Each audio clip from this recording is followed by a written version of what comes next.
There we go, now it's getting quieter. Hello everybody, welcome to our weekly live-streamed Dungeons & Dragons 5th Edition online role-playing adventures.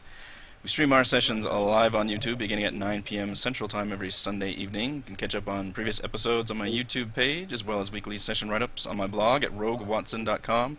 I'm Eric Watson, your Dungeon Master. You can follow me on Twitter at roguewatson.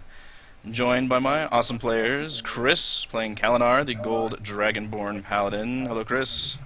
Hello, hello. What's happening? Heather, playing Miri, the Human Monk.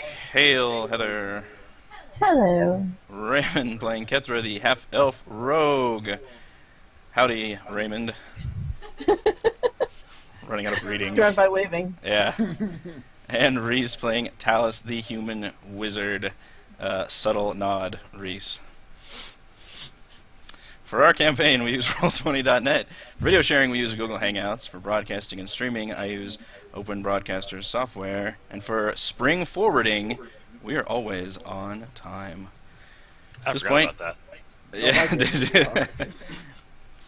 Luckily, in this digital age, everything reminds, like our own devices remind us, even when we do not. Yeah. Or just use themselves and you're like, why is the oven clock wrong? Yeah. Everything else is Stupid right. microwave and clock and coffee maker need to get on the boat with all the other devices. Get the smart house so it can murder us one day. Alright, so at this point I can recap last week's session, which I'm beginning to realize is basically just a huge, nice recap for all of us that I go through to put us back where we were in the moment. So, previously on Princes of the Apocalypse. Let's go to Red Larch, since we started there technically. With the Earth Priest Larocque in custody, the party marched him out of the Tomb of Moving Stones and into an anxious crowd of townsfolk. Kalinar flexed his ties to the local Knights of Semilar to exert his authority, while Talus secretly cast a spell of charming on their captive priest. Larocque suddenly became friends and amiable, and was more than willing to divulge information to his captors, including his purpose and origins. He had been exiled from the Sacred Stone Monastery and found his way to Red Larch. Here he discovered the underground chambers and the simple magical enchantments that levitated the stones, a phenomenon that the town elders worshipped and feared. He manipulated them towards dark deeds with the intent purpose to betray them and become the hero, thus putting himself back into the monastery's good graces.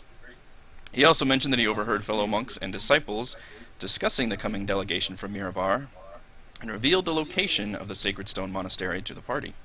Kalinar wanted to execute him on the spot in front of the crowd, but the rest of the party pleaded for leniency thanks to Larocque's and Talus's cooperation.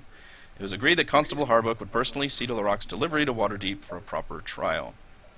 The town was in upheaval after the scandal of the town elders. After rounding up whom they could and aiding the local authorities, the party set out toward their closest lead, the shallow graves mentioned by a local shepherd. Back in the valley. The graves told the story of a skirmish not far from the looming spire nestled in the hills. I should put the spire on the map. There we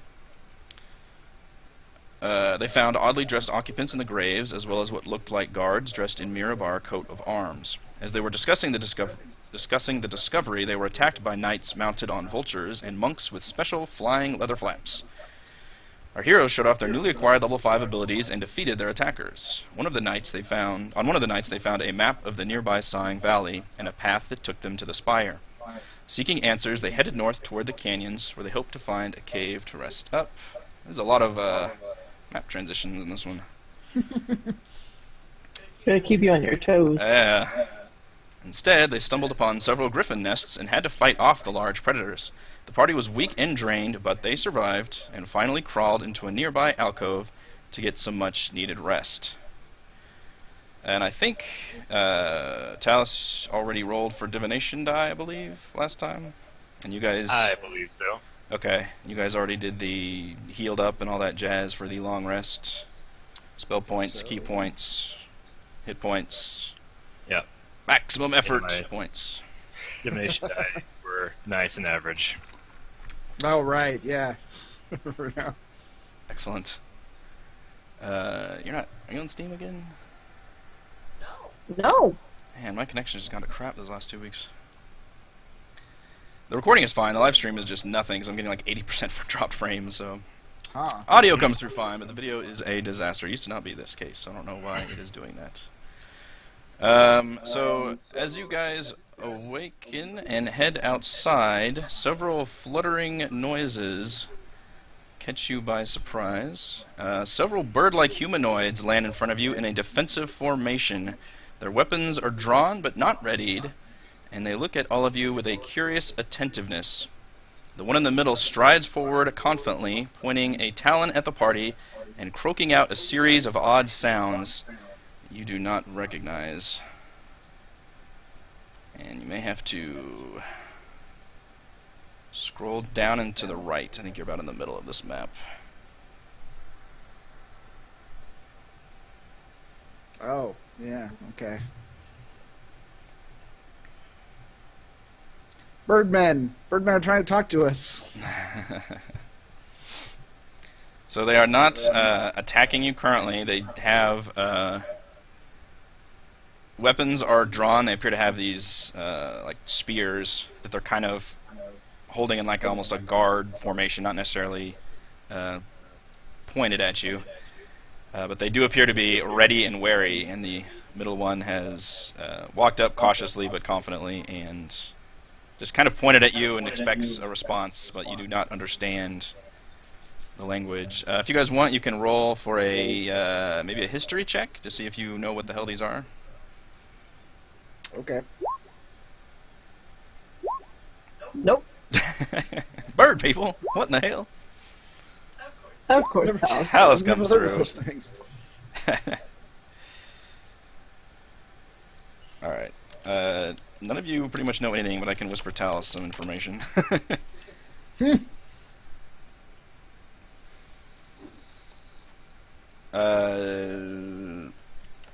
see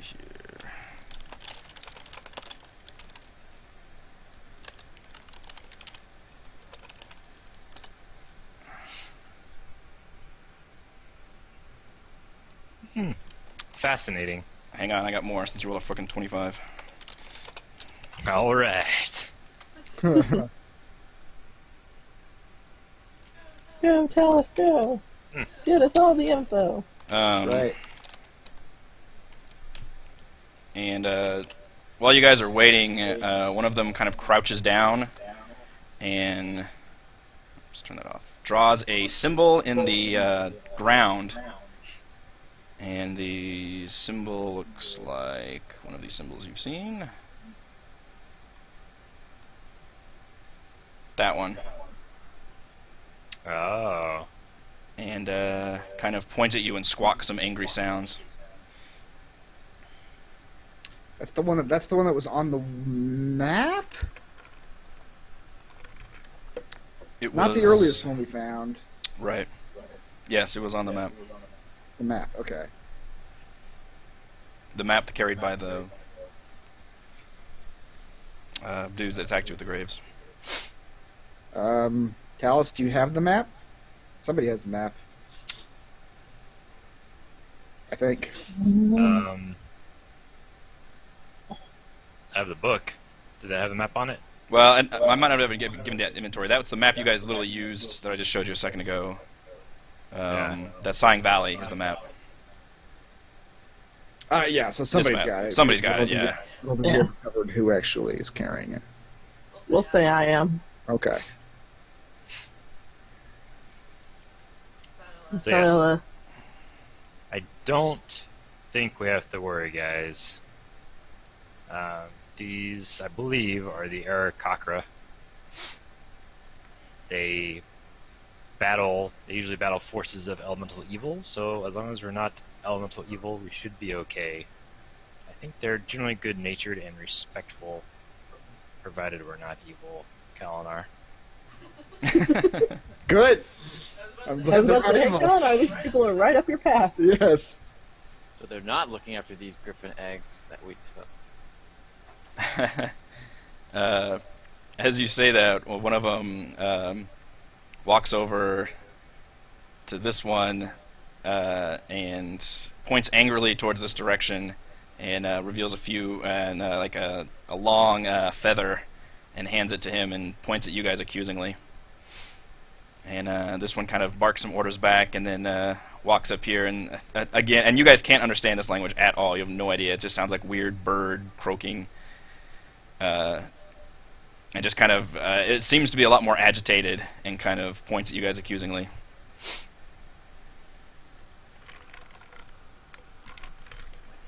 Had to bring up the griffins, didn't you, Kessner?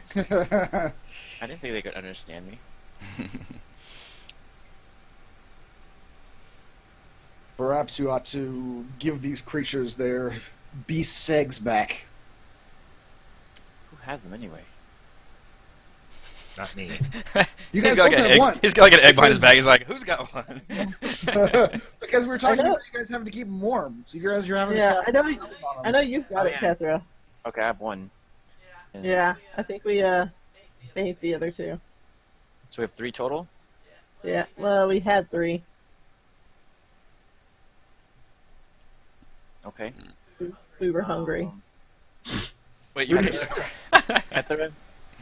Kethra turns around and kind of crouches down, picks up 2 little stones, and casts Prestidigitation.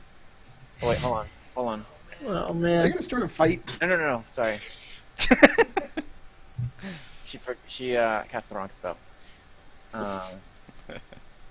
She casts Disguise Self and makes the rocks look like the griffin eggs.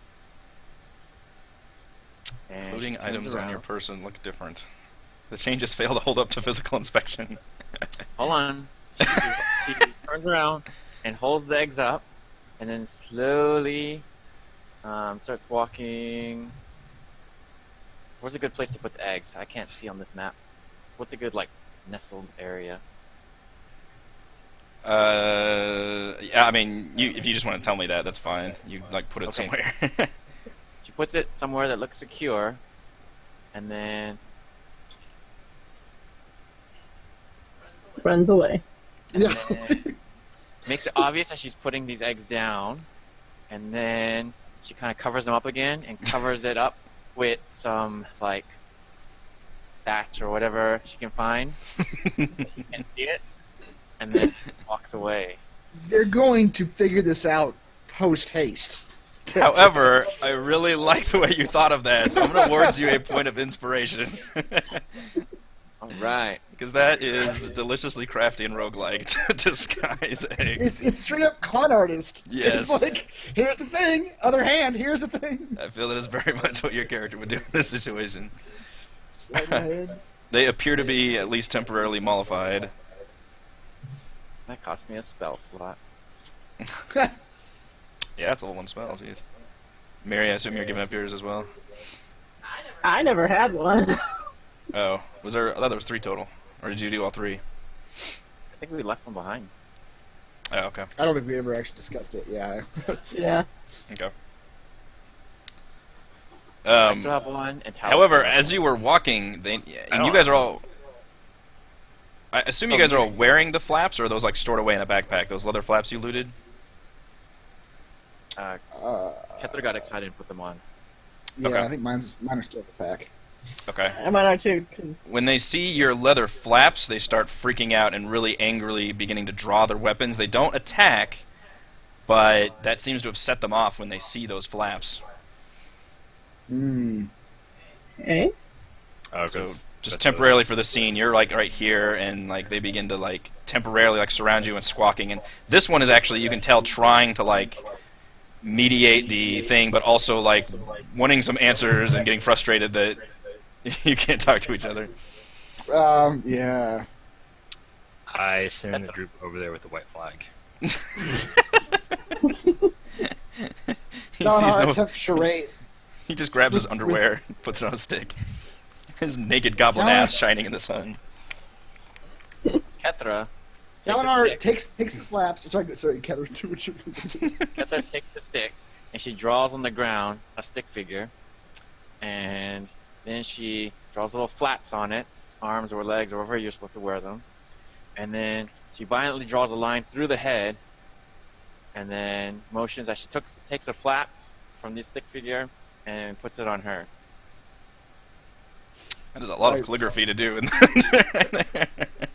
Can I draw that symbol they just drew in the sand? Yes. Alright. I'll draw that symbol in the sand. Point it at them. Okay. Is it all you're doing is drawing the symbol? Yes. This one walks up to where you drew the symbol and takes his spear and thrusts it angrily at the symbol. Kalinar draws his sword and also jams his sword into the symbol as well. Immediately, the three nearest you start like squawking, as if kind of like a almost a cheer, like a rah kind of a thing. But it had birds do it. It's like rah. Kalinar joins them with a roar. They appear temporarily taken aback when they hear that odd sound come out. They have not heard. Can I draw the other mysterious symbol in the sand? Yes. Triangle?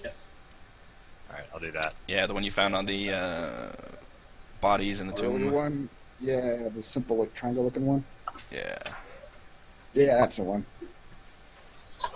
At this point, the bird actually kind of cocks his head like how birds do, and actually kind of gets down like on one knee and like inspects it and looks around, and appears to get up very slowly and back up, and kind of squawks at the others, and they appear to actually have a huddle for a second.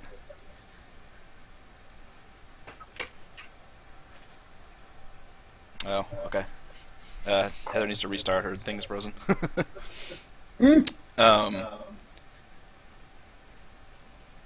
They talk for quite a few seconds, and then eventually this one comes forward and kind of looks at you and tries to say a few words, and you can tell it's trying to say something, but finally gives up and just grabs a spear and throws it at the other symbol as a pretty obvious show of force against that one as well.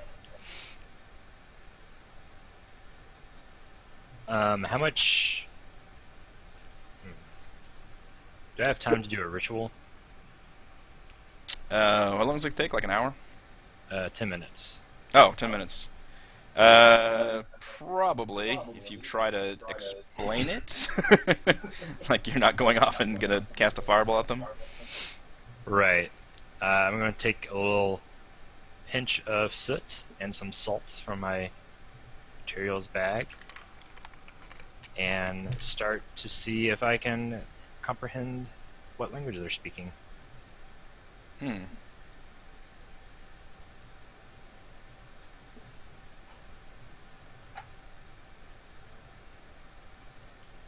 So now I have to figure out what we do for 10 minutes.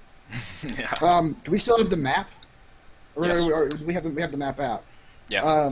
Kalinar Rob. sort of shows the map to them and points to the tower, Okay. and then points to the symbol on the ground. Yes. At that point, the lead one kind of motions the others off, and they kind of go back to like looking around. What do they do? And he nods and draws the tower in the sand as best as he can, and then draws a symbol right next to the tower, and kind of has a line drawn like connecting them. And then he also points out, and I'm just going to move you guys briefly to the valley so I can show you what he's pointing at. And then he takes the map and points to like this area, kind of next to the spire, a little bit east of it, and draws a skull and crossbones, or like Oh, the kind of general symbol of death or danger. danger. Yeah. Where does he draw that at? Kind of right here in this general area, Okay. basically to the east of the tower. So he drew a symbol connecting the tower to that symbol, skull and crossbones here, and then he actually points to this gully and draws a question mark. Hathor says, wait a minute. Are you doing the thing where you pretend you don't know it's human, but you really do? They appear to ignore you.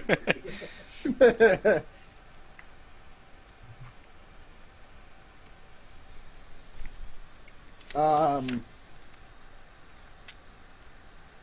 Kalinar will try as best he can to draw like a map trail, like the dotted trail going from wherever where I think we are Mm-hmm. to the tower, Mm-hmm. and then. Oh, sorry, go ahead. Yeah. And he'll point to his sword. Okay. At that point, the others around him that appear to be kind of listening in, kind of squawk, and almost like they're kind of a nodding agreement. And the leader one again tries to like hold up like the mediate symbol, and kind of looks at all of you very carefully and kind of nods and points to kind of the river. He points north along the river. He draws like the face of a like snarling dog near the river. Just it's crude. Like you can just the best you can tell is it's some kind of like dog-like thing, just or a symbol or something. You're not quite sure. Near the river, but he kind of points there, and then he points to a kind of a little hidden trail up the canyon over here, and he just kind of he puts like a squiggly line in the sand. And then kind of makes like a little half circle, like it's, and then with like eyes closed, like a closed eye symbol near the tower, and has like a squiggle line over here, and then just points to the entrance. Okay. Kalinar is going to motion to himself and the group and point to that spot.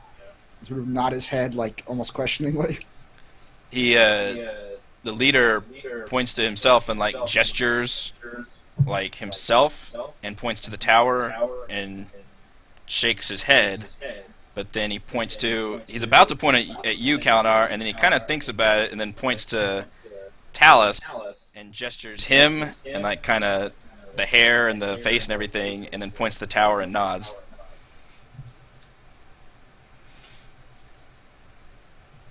Okay. Has it been 10 minutes yet? Yeah, you can go ahead and let that off.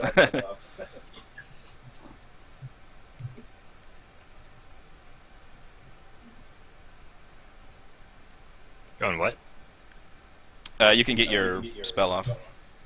Okay, so I'll cast Comprehend Language. Okay. Do you have a Yes. button for that? Yeah. I mean, there's no description to it, I don't think.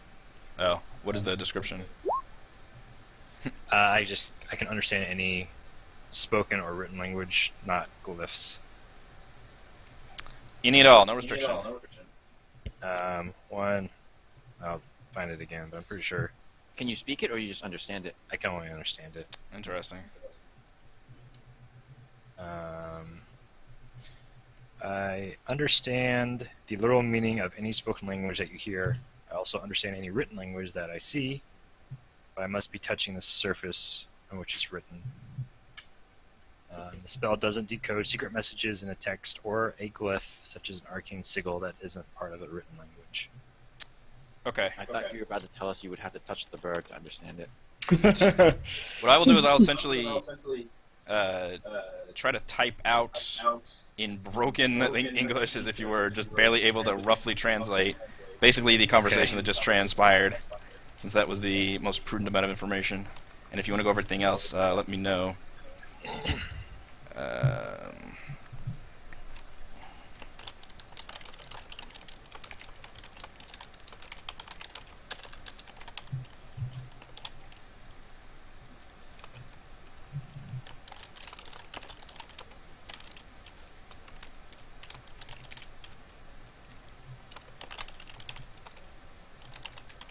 Hey Chris, can you turn your webcam off and on real fast?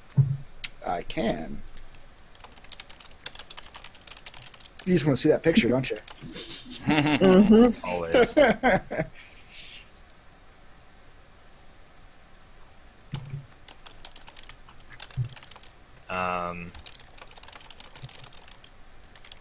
Past the spire here by river, beware dogman things, hunt near a river.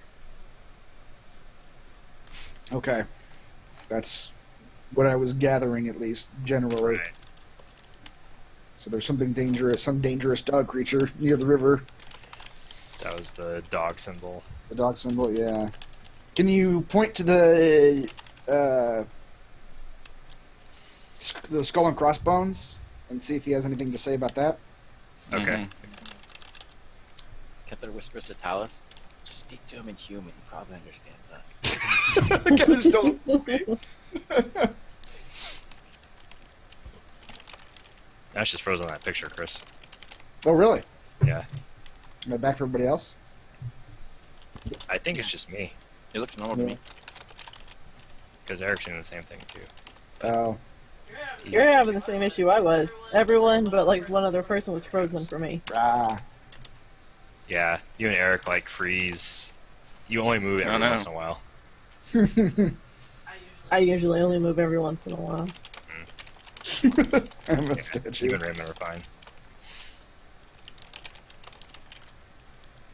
Yeah, there's a level 3 spell that lets me talk, but I didn't take it.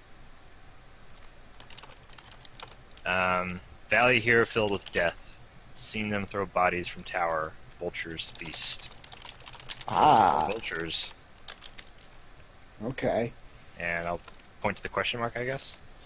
Yeah. Yeah, I'll type it out.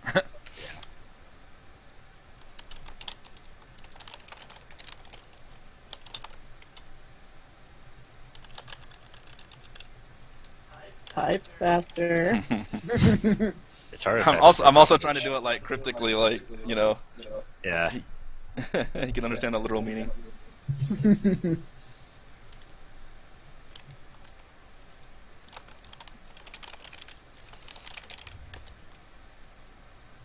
Seen figures move in and out here. Something here. Not sure. Okay. They just don't, yeah. Alright. Well, they've been very helpful. I was going to type out the last little bit about the squiggly line and all that also. Okay. Oh, okay. They have more to tell us. Yeah, these guys are Nice full of sense. information. As long as I didn't murder them.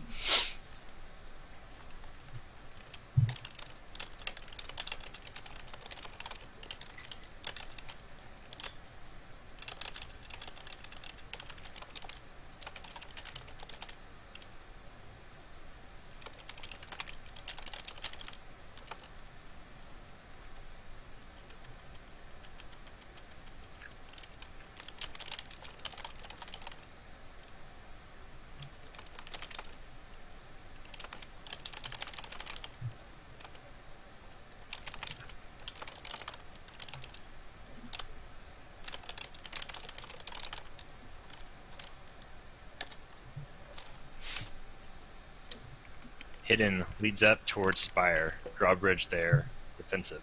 Not hostile, but we fight them. Maybe they let you in. Huh. Okay. So he was pointing at you, presumably because it's humans there and not dragon men. Yeah, that makes sense.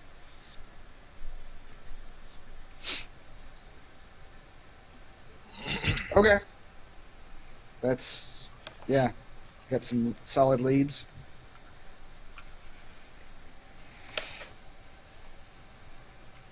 Kalar was going to bow to the lead Birdman. That's actually offensive to Birdman. That's a big fuck you, He said, Birdman. what about my grandmama? He appears momentarily amused by this, and then kind of squawks over to behind him, and one of them comes up, and they appear to have a brief argument, and then finally that one kind of gives an object to the lead one, and the leader hands it over to Kalinar, and it appears to be a small, kind of a whistle-looking thing, made out of what looks like the bone of some creature, very hollowed-out bone, and has like some feathers and shit on it. And he and it's really oddly shaped. You can tell it's not meant to go in like a person's mouth. It's like all like flattened, like a reed almost. Um, and then he hands it to you, and he kind of makes a motion of making the sound, and then points to him, and then all of the rest of them. Oh boy, we have a Birdman summons. That's exciting. Hopefully it doesn't have literal shit on it. Hopefully. Yethra is kind of racist towards these bird people. I don't know what the deal is. For a half elf. She had a She's good upset about the egg. Yeah, probably. Alright, Keanu's going to put it in his pocket. The lead one nods and kind of points to. He does like the little eyes, but instead of doing it at you, he kind of points to the eyes and kind of does this motion and points to like the air, and then squawks to the rest of them, and they all take off like in a formation, and they kind of disappear around a canyon. Alright.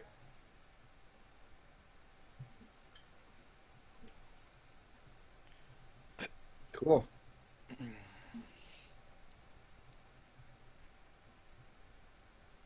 Well, where do we go now? We've got leads on a couple different places we can go. And that was all that was in the canyon area. So Oh, okay. back to this map.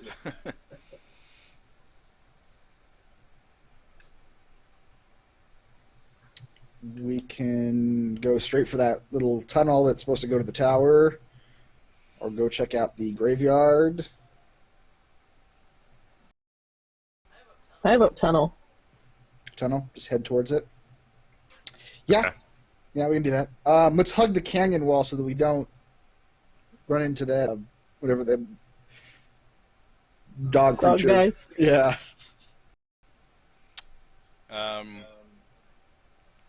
To go north, you're basically going to run into that area. It's Where the river. yeah, the comes river gets close. like really pretty close to the canyon wall here. There's some leeway, but I mean, if you guys pay attention, you can watch out for stuff. But it's gonna kind of that Yeah. path takes you right there. Okay, we'll just. Can you do the? There was a thing on movement on being vigilant, moving slower. Yeah. You can The thing. roll perception, and if it's higher than your passive perception, you can take that. If anything, Okay. to spot things. Okay. Remember, I have that alertness thing. You can't surprise me. Yeah. Oh, I remember. And I have a point of inspiration. I don't want a long rest yet. That's true. It was not better. Actually, I think that's. Does anybody else want to be on the lookout as we travel along? Yeah. Yeah. Oops, my bad. I mean to switch over that fast. Sorry. That one didn't look good. I meant to switch me over, not you.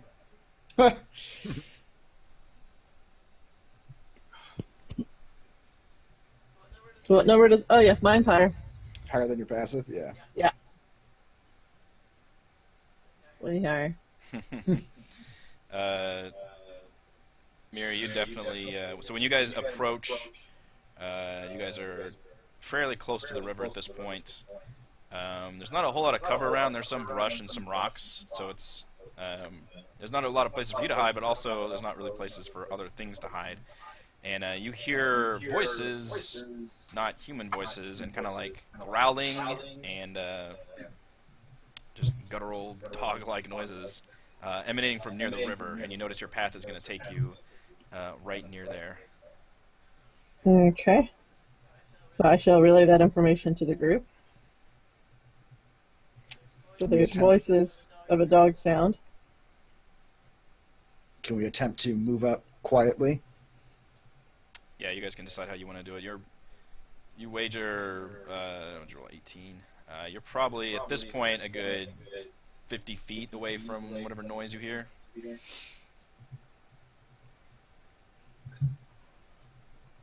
Catherine, you're very good at this. Would you like to try to stealth and scout ahead a little bit? Sure. Or we can use our newfound wings and fly over them. I don't think Mine yeah. are not bound to me. Oh shoot, we had to do that, didn't we? Mm-hmm. Okay. I will don't think we have sneak anything to ahead. jump off of. Yeah, they're for gliding. I don't know if you can really fly with them. Yeah, And we you do can't have really to go up. attune to them, yeah. Talus could levitate us and then let go. That's true. It's true. Yeah, then That It'll would take, work. 20 feet, so that's some distance. Yeah, Yep. it's a good idea. One of I you could should do have that pushed the for flying you from the last three. adventure. Okay, I could stealth ahead, but we start to get past them. We're still gonna, I mean, we're gonna have to kill him probably. Yeah. We might be able to sneak up on him a little bit. Okay. Yeah. If we can sneak up there, then we can get a surprise round on them. Roll a If stealth they're check. attempt to sneak up. I don't There think you it's it. Those dogmen have dog senses.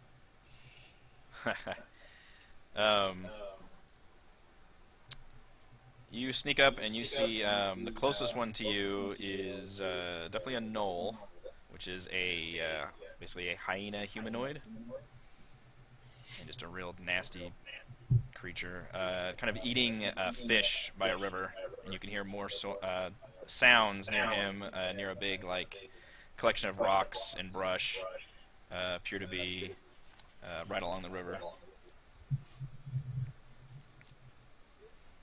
I relay this to the others. Should we sneak up on him? I think we should Yeah. sneak up on him. We got the chance. Yeah. We don't get to sneak very often. Hide behind things, and I will lure them to y'all as a trap, ambush. It's an interesting idea. I don't think mechanically it'll work that way. Just because as soon as you activate them, it'll be initiative time. Mm-hmm. Yeah, I mean, we can check for surprise, and then whoever is surprised doesn't get to go that first round, so you get that bonus surprise round if you all are sneaking, kind of. Mm-hmm. That's the way that the mechanics work for it.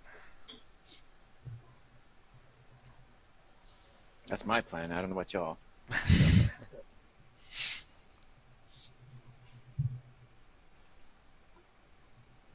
Well, How about- we should, How about if Kalinar is the bait and the rest of us hide? well, once again, I don't think it'll work that way because I mean it'll just end up being a surprise round. So if anybody initiates combat with them, combat will start with everybody. Picture XCOM. Yes. It's like ambush And then at mode. You get that And free then at that ambush point, mode. right? And at that point, just everybody will be able to get a free round in, which that works the same way as just us sneaking up on them.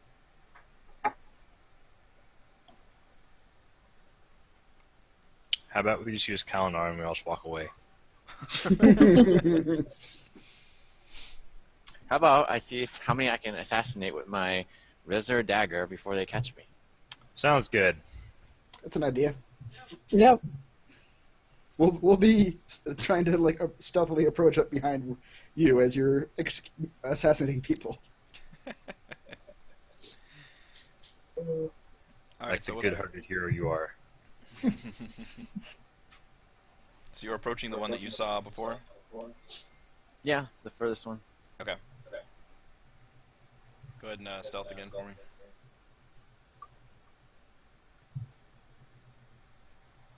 Even better stuff. You need at least a 30? So close. Yeah. Their stealth is so good, you need at least a 30, which It's I think you insane. need Yeah. 29. It's got plus 9. Jesus. You have to roll the worst possible roll for most of my things to have a chance. Alright, yeah, you are stealthily approaching the creature. What do you wish to do? And what are the rest of you guys doing? Are you behind him? Are you going around? Are Yeah. you coming Just, up? we're moving up behind him at a decent enough distance to not alert anything. Okay. What kind of formation do you want to be in? Triangle formation. V formation. The attack triangle with Talus in the middle?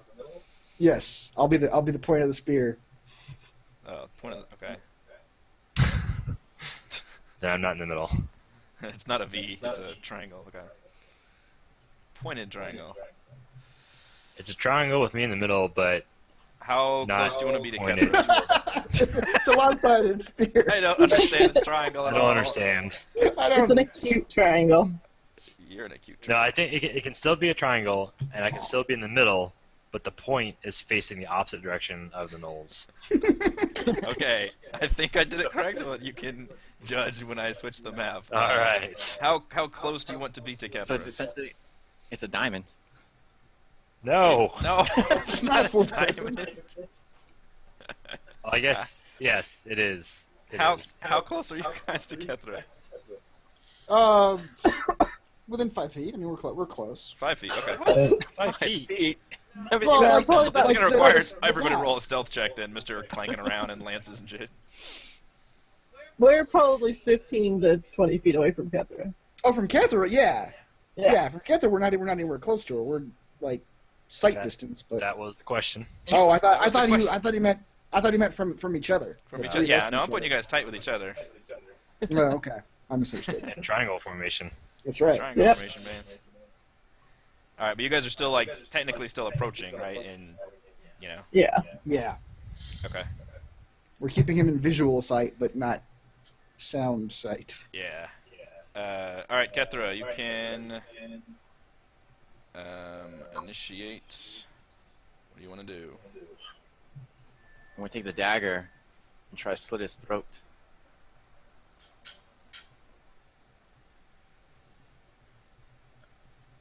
So should I just Go do for a it. sneak attack? Yeah. That is the very definition of a sneak attack.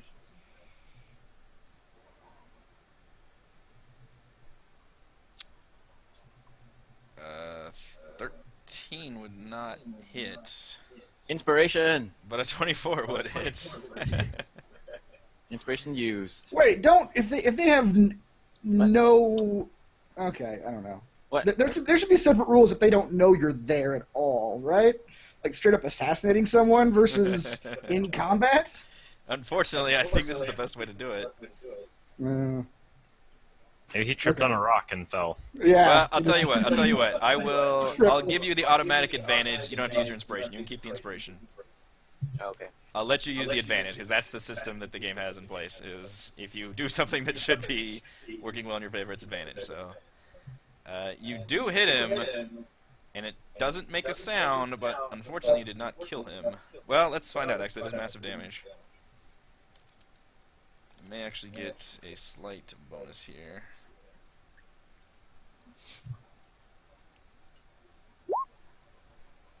Did fail his con save.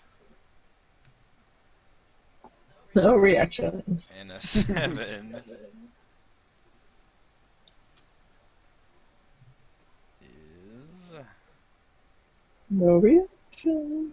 Yeah. Can't take reactions and has disadvantage. Not quite stunned. Okay. Told So you. unfortunately, he does give out a yelp of surprise. What? Is a yelp a reaction? No, I guess not in this mechanic. If you would have killed him, I would have let it go without any combat. But unfortunately, was not quite a killing blow. He does have disadvantage on his next attack if he survives that long.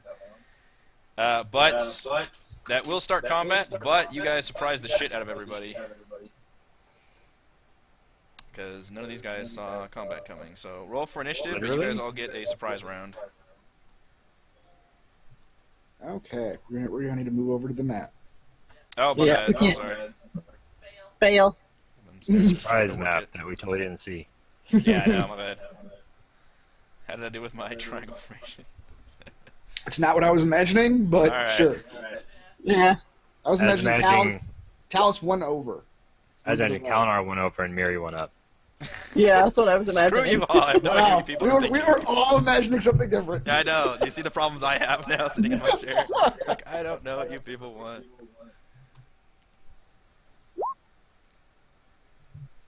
Wow. That's awful. Wow, something got something off. I did not mean to roll Knowles all those, but... Okay, good. They show up in their thing correctly. One of those is a leader type guy. You have Alright, Hyenas? however... The surprise round means you guys all get to go, and then the next round starts. So Miri is first. So essentially what happened is you guys are creeping up. You see Kethra attempt to slit the throat of this one that's not paying attention, but the Gnoll manages to put a hand up there, doesn't quite die, keel over, and just starts like making this horrible like hyena barking, growling sound. And that snaps the others to attention. They grab their weapons, but you guys still have the jump on them. Miri, you're first. Okay. Oops. 5, 10, 15, 20, 25, 30.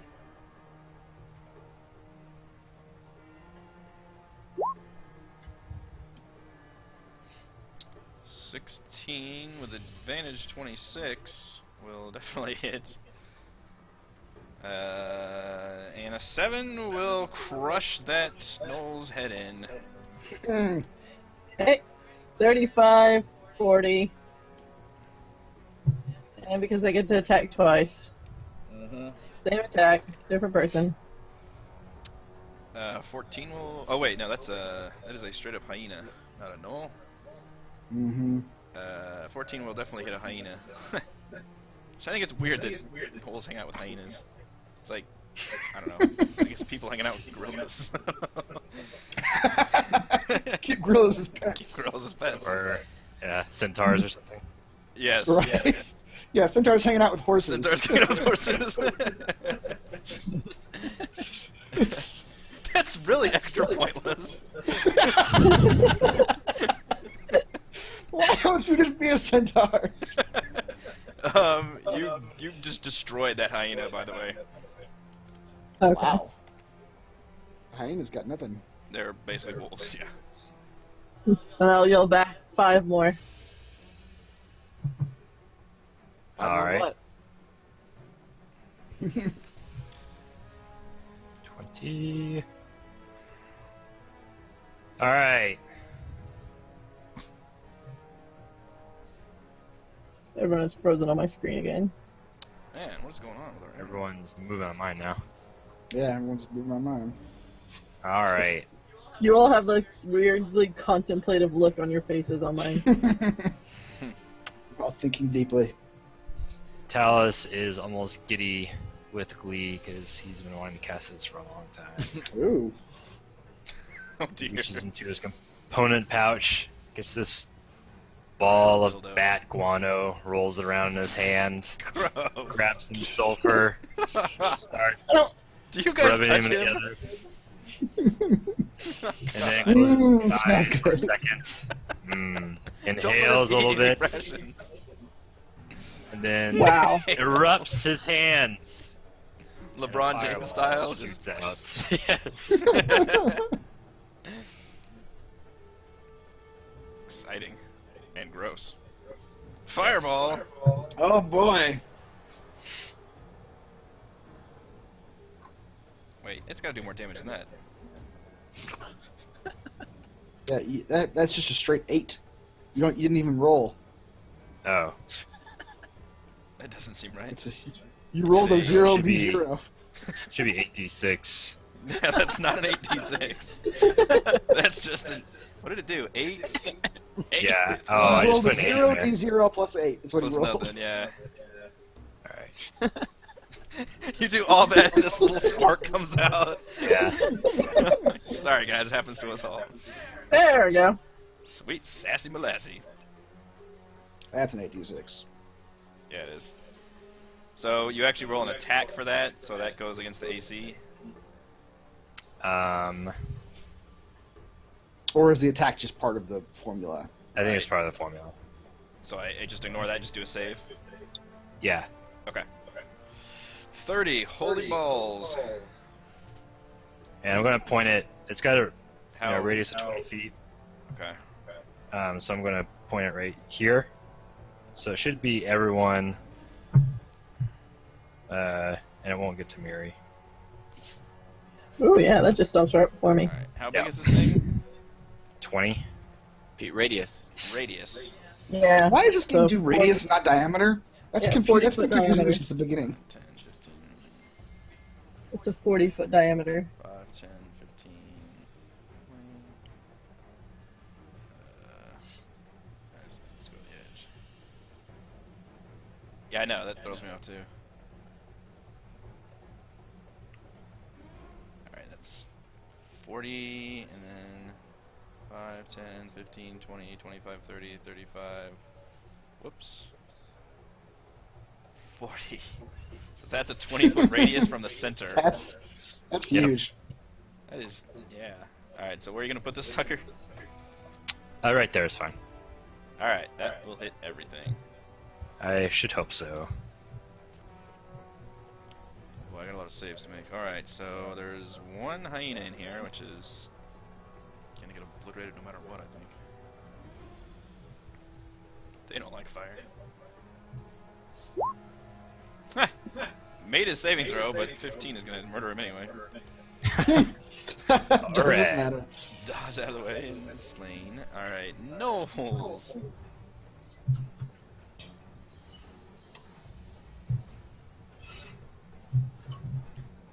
Let's see, how many do I have? 1, 2, 3, 4, 5. So let's go top to bottom, left to right. Top one makes the save. And Wow. takes 15 damage, which is going to be massive damage for that one. Critical save. That one Damn. also makes it for 15, which is also going to be massive damage. It's just natural rolls too. It's not. That one didn't. That one didn't. Yeah, he takes the full 30 and is instantly consumed by the flame. I don't even think you see that one. He's behind the The rock. cleansing flame. Cleansing. That Oh, one fails wow. and is also consumed by the flame.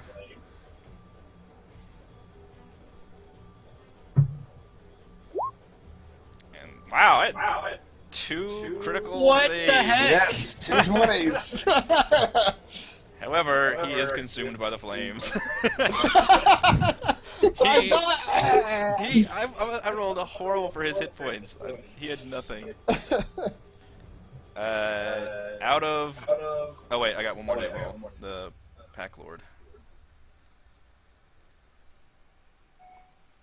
Who does make the save.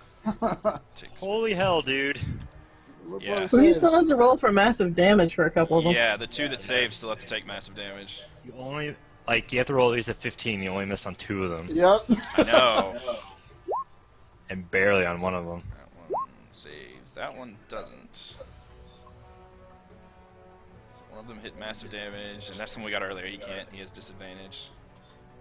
So And he can't take reactions. yes, I'll make a little squiggle mark on him. Okay, so out of 1, 2, 3, 4, 5, 6, 7 things you hit, 4 of them died. And Excellent.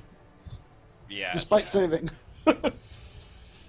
Right, one of them did save and died. The 2 that didn't save died. Well, I guess, yeah, only 2 of them I think I failed. Out of all Yeah. those. Yes, I know. That's what I just Yeah, said. they died. 2 of them I saved and they still died. And then the rest are alive but very wounded, especially there's one in the back that is extremely just burnt to a crisp. Next is the hyena's turns, which they are dead. So we're going to Kethra. Is it still a surprise round? Yeah, it's still surprise around, dude. Oh, my bad, yeah. So they didn't go anywhere. Um, It smells like horrifying, stenched, burning hair right now. Count our basks in the glow. 5, You guys are 10. gross. Oh shit, there's a guy back there. 15, 20. This one looks significantly bigger and more armored than his fellow gnolls. Don't scare me. Rapier attack. I imagine that's how Kethra says it too in the heat of battle. Rapier attack! There's a character in the Fire Emblem game I'm playing right now that literally does that with everything. He's like, just plays up the fact that he thinks he's a video game character. Fireballs! 14 is not going to cut the mustard. Damn. I'm gonna use my bonus action to disengage. Flex your blow and angrily snarls back. With the rest of my movement there. Okay. Done. So we skip the Knoll since we're still in surprise round and go to Kalinar. Kalinar, 1, 5, 10, 15, 20, 25, 30. It's gonna... The mechanics of this are just hilarious. In one surprise round, he's thrown a fireball, Miri's murdered people, Ketheric goes up there, fights, runs back, and now Kalinar runs up, all before this guy can react. Imagine me and Kethra are just like running through the flames, the Yes, still dissipating flames. Just lapping up, yeah, smoldering bodies around you. I can imagine Kalinar's running through with this like gleam in his eye and the smile on his face. Yes. Kalinar is going to mark that Knoll Lord. Mark him for justice. Not really, because they haven't done anything wrong that we know of. We You just literally happened just upon attacked this them. peaceful clan of nobles enjoying a feast with their families and just murderized them all. Yeah. Yep. We need therapy. We're okay with that though. Yep. Oh dear, Didn't need it. that is a crit. Yes, it is. I think you get to roll. Do you get to re-roll crit dice too, or not? If they're low. I believe so. Okay. It just says damage dice on two-handed, Okay. so I'll reroll that one. So what is it? A D1D10. 10, and then you do your hunter's mark damage too. Oh, that's not extra damage. Oh yeah, it is extra damage. Yes. That's what it tells me.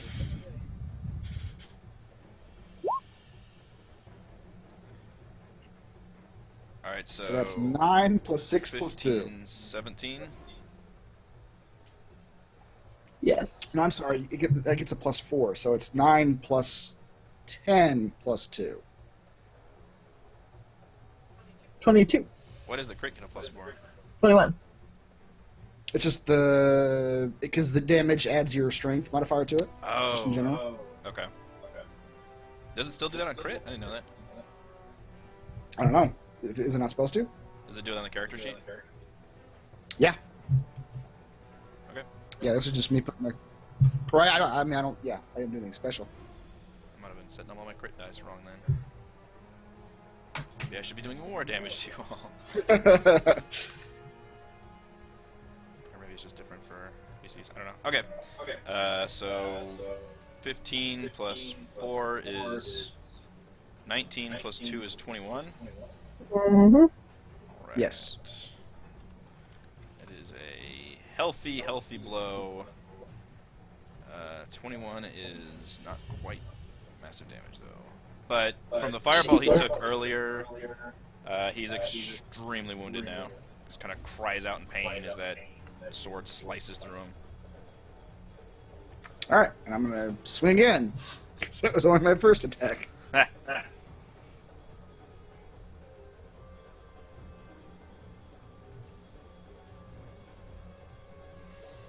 Ah! Do you And I have advantage on him. Yeah, I do. The Hunter's Mark does give me advantage. I have a feeling he's dead. The mark just gives you straight up advantage? Yeah.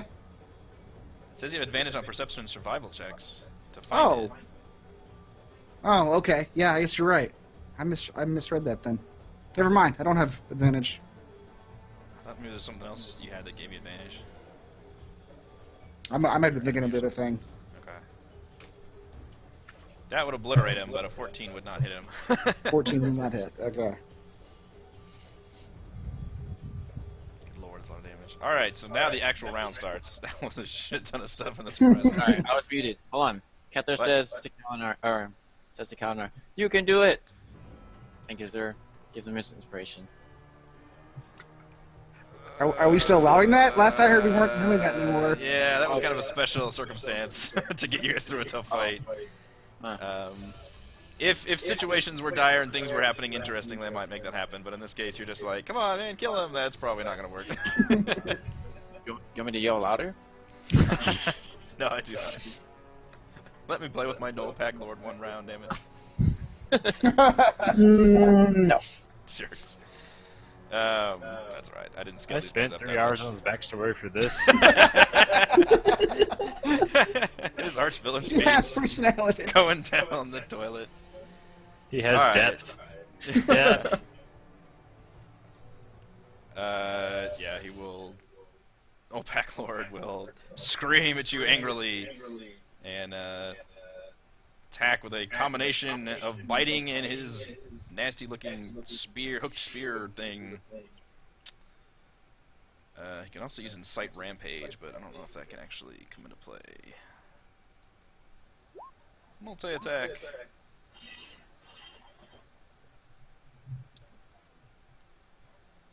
So the rules on critical hits don't apply to our system. Because they say you should roll your damage dice after rolling your attack dice. Oh, you were just looking at that? Yeah. Wait, what does that mean, roll damage? So, crits.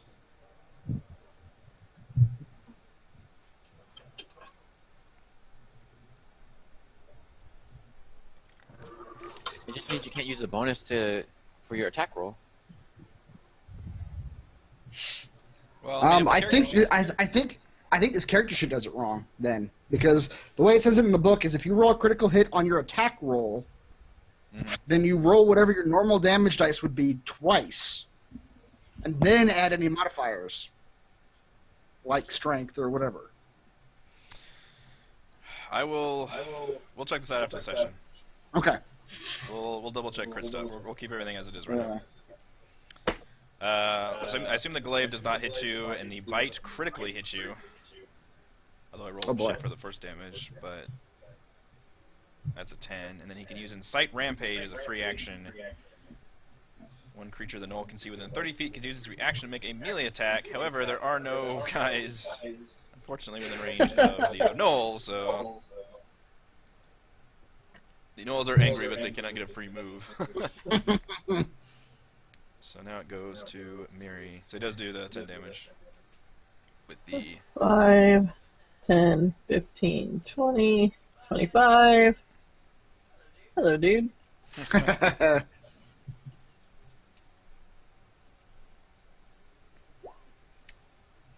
18. Will 18 hit him? I don't see that on my thing. 18 will hit him, yeah. Your thing didn't come up on mine, though. Does anybody else see hers? Yeah. 6 bludgeoning. Crap. I got desynced somehow. Scroll down.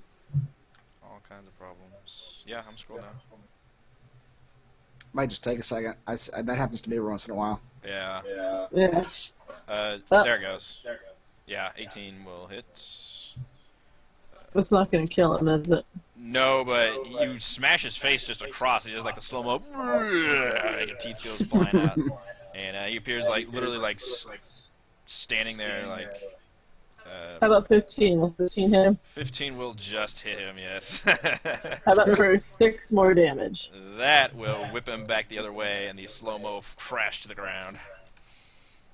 I'm assuming that means he's dead. Yeah, he's dead Z's. Alright, then we'll come over here and do my bonus action. Crap, you guys can attack so much. Insane. And punch. And punch. Jesus. That will hit this one for sure. 7. You punch him square in the jaw. He appears quite bloodied.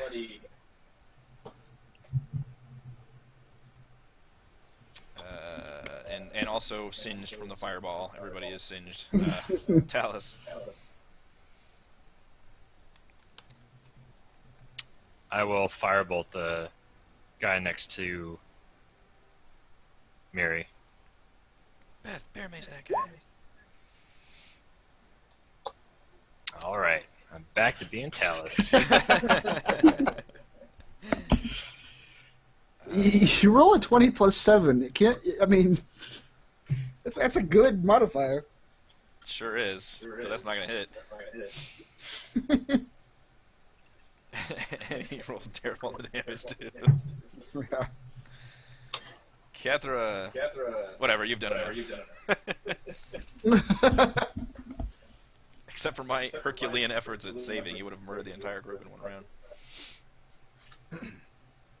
5, 5, 10, 15, 20.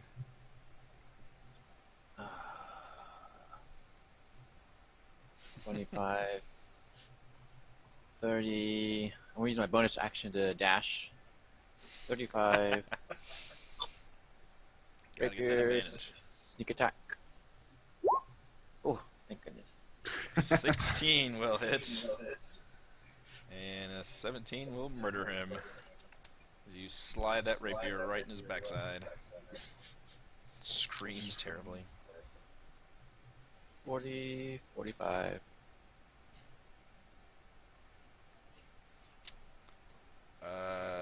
Holy crap, I get to go with the gnolls. One gnoll left. Does he run? Please tell me he runs. Saddest gnoll.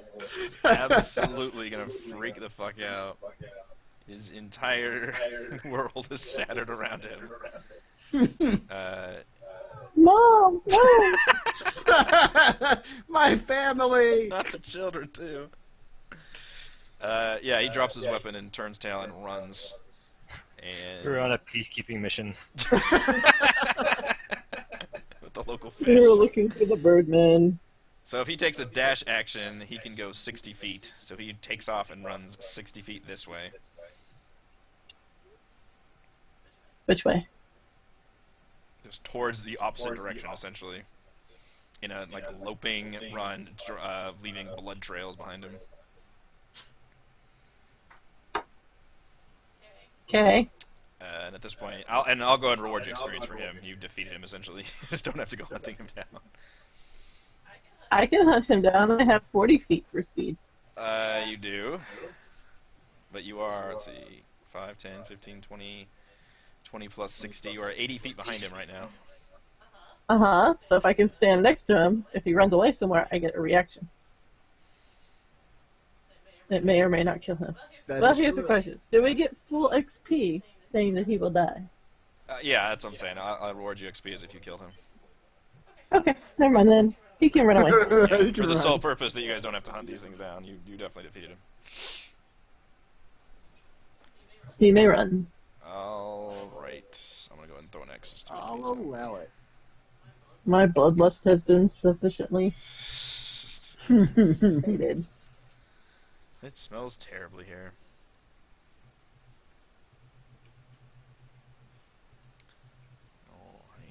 Alright, none of the gnolls seem to carry anything on them. Although the Pack Lord has a severed human finger with a gold ring on it. Oh boy. Looks like it might be of some value. But if you guys want, I'll keep this information still hidden until you get to like town and stuff, just to make it interesting when you're dividing up loot. But I will just straight up tell you like where you found it and on what page I can look it up on. So whoever wants to loot Page number with the loot. gold ring from Noel Packlord, page 51. Just put that somewhere in your notes, and then that way whenever you go to like figure out what the hell that is, I can look it up. Does it have like a sigil or something on it? No, it just looks like it's a fancy gold ring. Doesn't have any kind of Okay. plot stuff on it. You knew where I was going with that. Yeah. Talos comes across these corpses and would like to investigate the reason for their demise. The reason for their demise? Yes. Most of them died by a horrifying fiery death. Talos smiled in self-satisfaction. That's what I thought. The smell is horrifying. Whoever takes the ring, Kethra will take it. Okay. Like I said, it's gold ring found on Noel Packlord, page 51.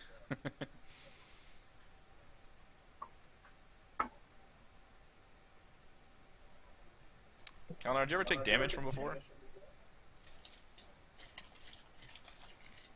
From damage from what? When the null pack lord. Glaives. Oh, was he attacking me? Yeah. Okay, yeah. No, I didn't. That was 10, right? Yeah. Okay. Remember you saying that, but I I didn't got know. like one thing off. Alright, so I reward XP at the end, so you guys can press on, or we can take a break right now. Take a break.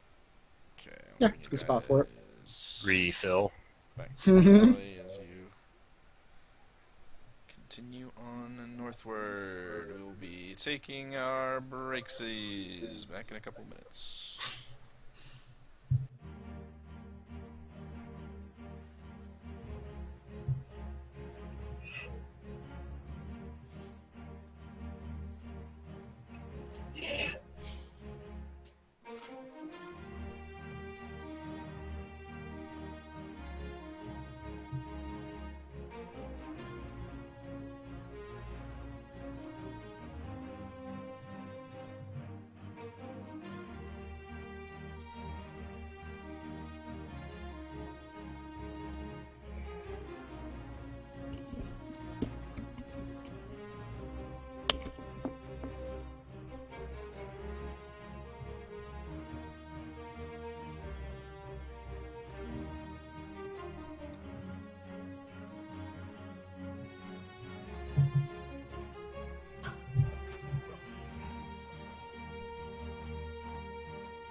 believe we're coming back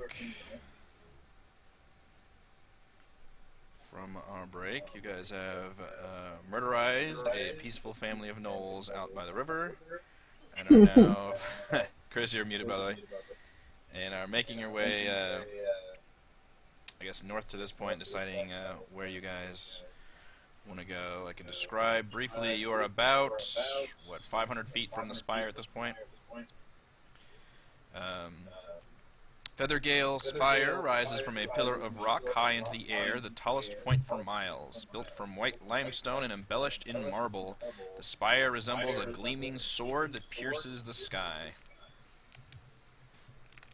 From all the way down there, you can just make out. And by the way, this like stone pillar is a good several hundred feet before the tower even starts.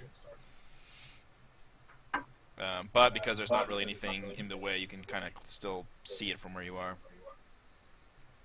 You can see that it appears to have an entrance kind of on this side of the canyon wall.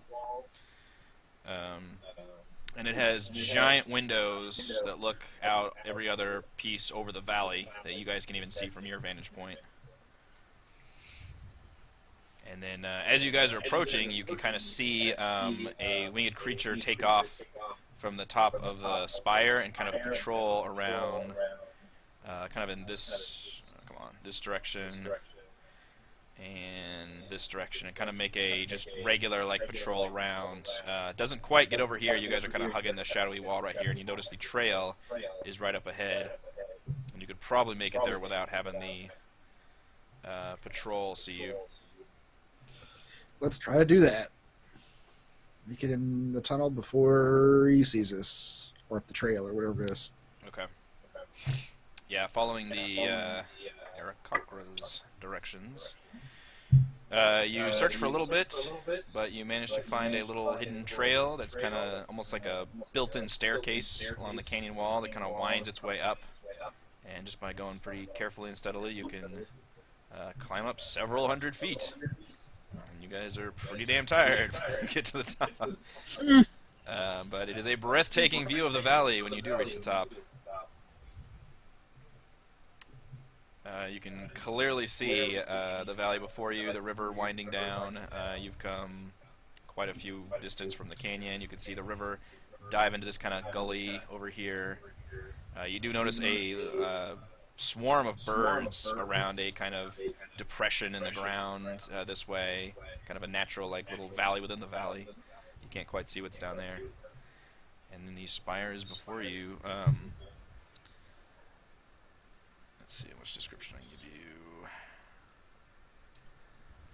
you. Alright, so as you guys get a little closer, you can see that a gap of 20 feet separates the ledge where the path ends from the currently closed drawbridge to the spire. So there's actually, you come in, it's basically the edge of a cliff, and then there's 20 feet, and then there's the spire with a drawbridge hanging up.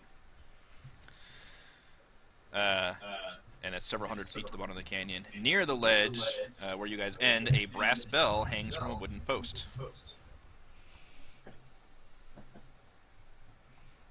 Should we ring the bell? Yes. Can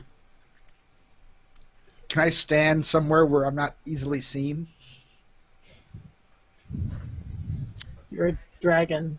Yeah, well, from what the hot people said, well, I don't know. I mean, maybe he was just saying they are Bird people, you racist.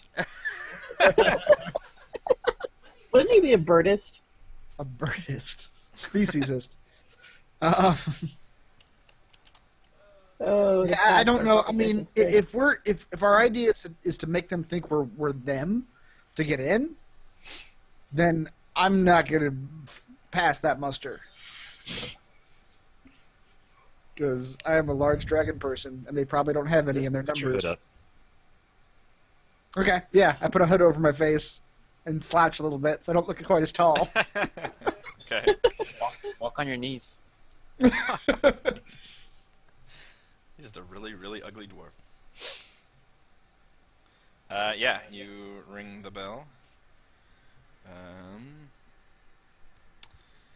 You could always put manacles on Kalinar real quick and make him look like a prisoner. Pull the Chewbacca Star Wars. Yeah, Star Wars. Yeah.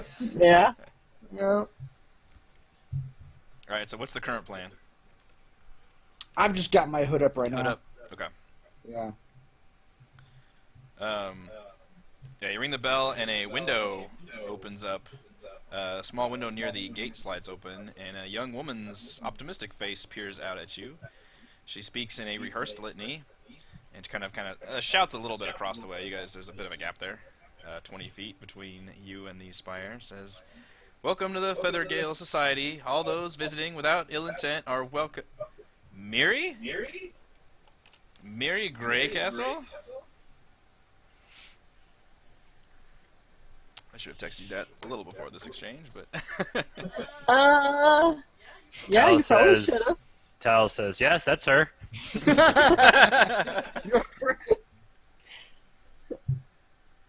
Sabra? oh my gosh, I haven't seen you in years. Seen you since We high thought school. you'd run off. What are you doing here? Who are these people? These are some of my acquaintances. We came to check out the tower. Will you let us in? Oh, sure, yeah, come on in. And there's a bunch of like clangs and noises and creaks, and then this drawbridge lowers down. Dust settles. Out pours an army of. Nah. That's cruel. A fireball flies from the... Mr. Flameskull comes leering out. Hello! Thought you'd never see me again. Assholes. He has like an iron boot or something. Yeah. Yes. The metal's still dripping off of him. Oh, I'm back. man. Oh my god, I totally need to reuse this guy. Guess who's back, bitches? With new Iron Forge powers.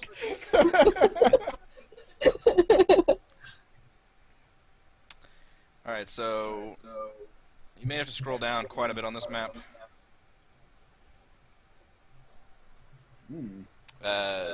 So this is a unique dungeon the way it's set up, but essentially it is a tower that's blown up with each level as its separate like zone. So that's why it looks crazy tall. Oh, okay. So like each ring of the tower is its own little zone, and I just went ahead and left them on the same map instead of making a whole bunch of little maps. Good plan. Yeah. Alright, let's go forward then. Yep. She lowers the drawbridge and opens the door. Excuse me.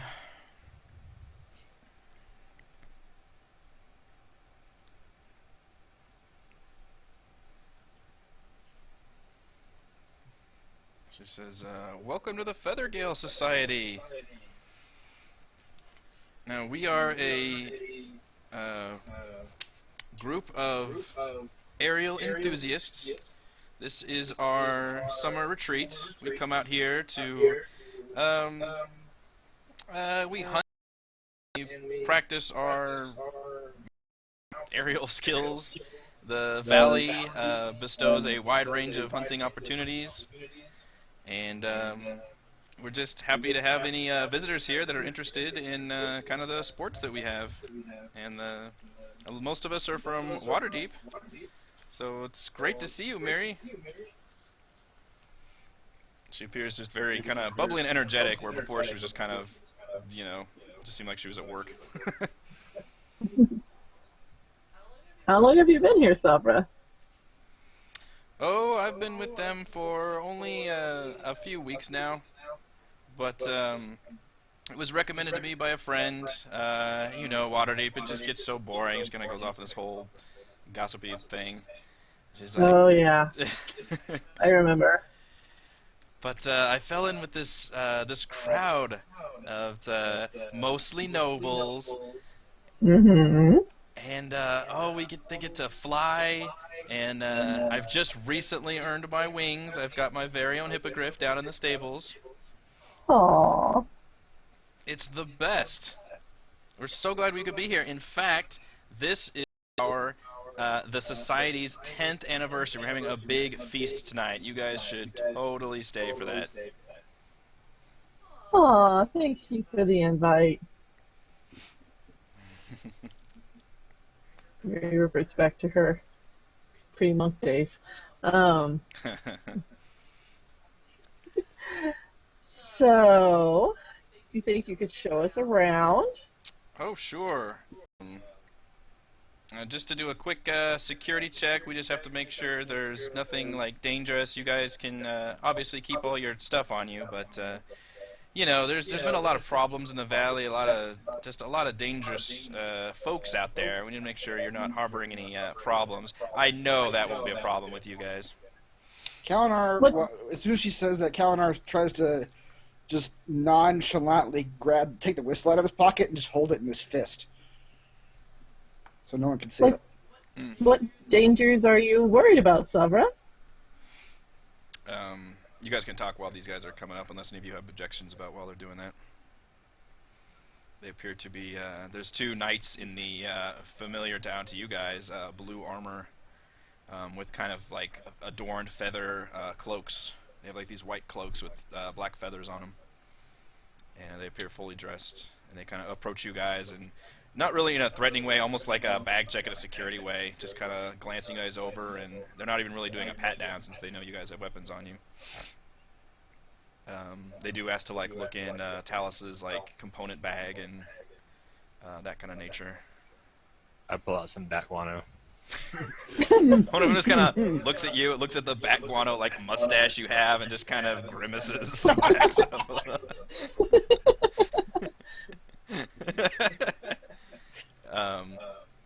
She says, "Oh, we've definitely had some problems here.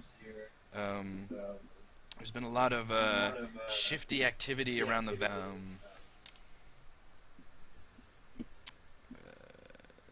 and it's getting really dangerous out here for us.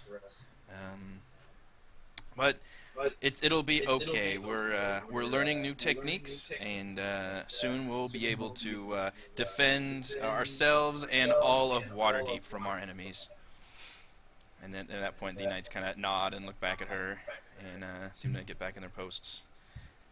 When you guys see this also, there's a giant mounted battering ram hanging from the ceiling with an eagle's face on it.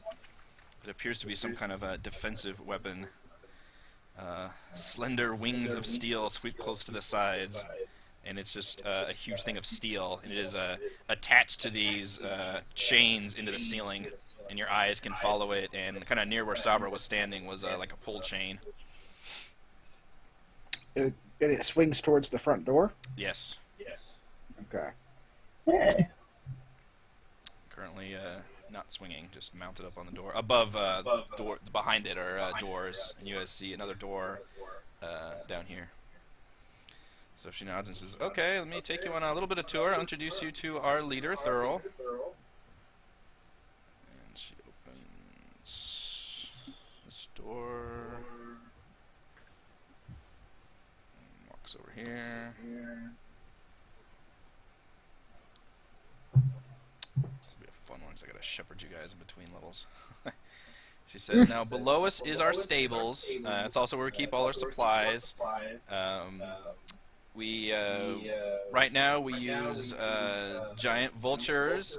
I'm not a big fan of them, but you know, they're actually really smart. They're kind of like pigs, which almost kind of scares me a little bit more. I prefer the hippogriffs, just because they're more like horses with wings, which is awesome.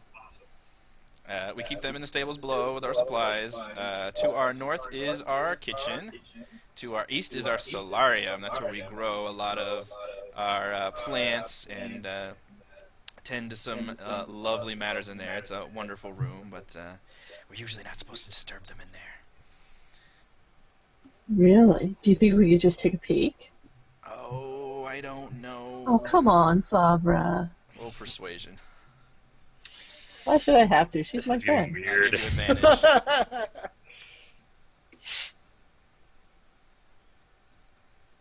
think I hit the right button. Yes. Okay, she says, "Okay, we can take a little peeksy."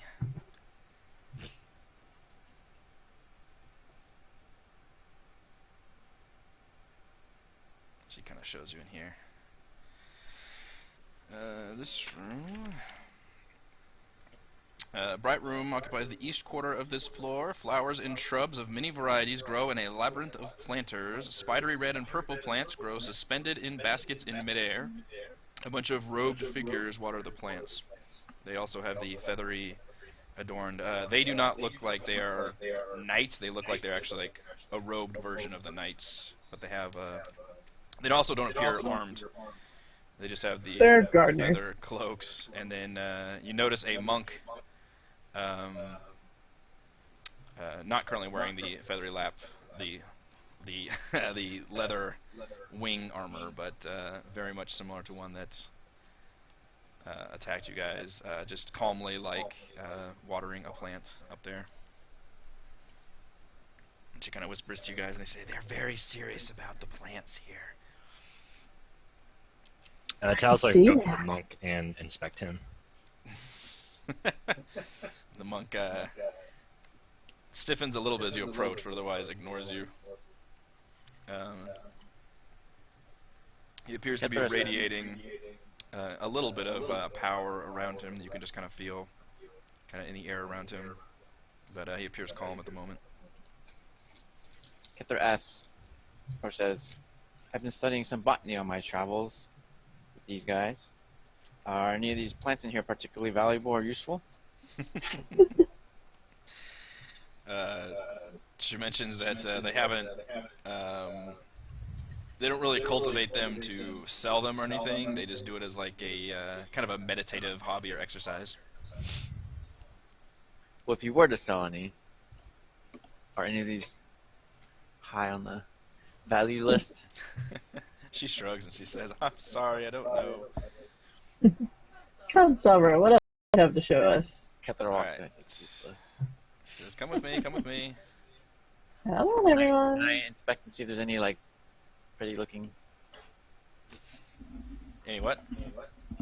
See if there's any valuable looking plants. Valuable looking plants. None of them appear particularly like rare or anything like that. They most of them appear like they'd just be naturally growing in the valley. But they appear very happy with all the sunshine that comes in here. So This says. Well, it doesn't say anything. all right, and switch you guys to the upstairs.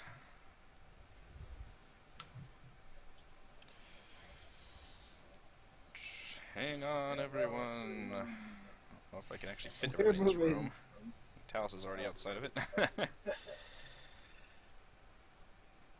Teeny room. Alright. Opens this door and says, "This is our great hall. This is where we, this will be the feast tonight." And you guys see a collection of more of those knights just kind of seated around the table. Some of them are drinking, one of them's like eating. They just appear like calmly kind of talking, and they all like stop mid-sentence whenever she opens the door, and you guys see each other, and they kind of, you guys all like eye each other for a second. And then one of them kind of whispers something to another one, and that one like takes a drink, and then they kind of go back to what they were doing.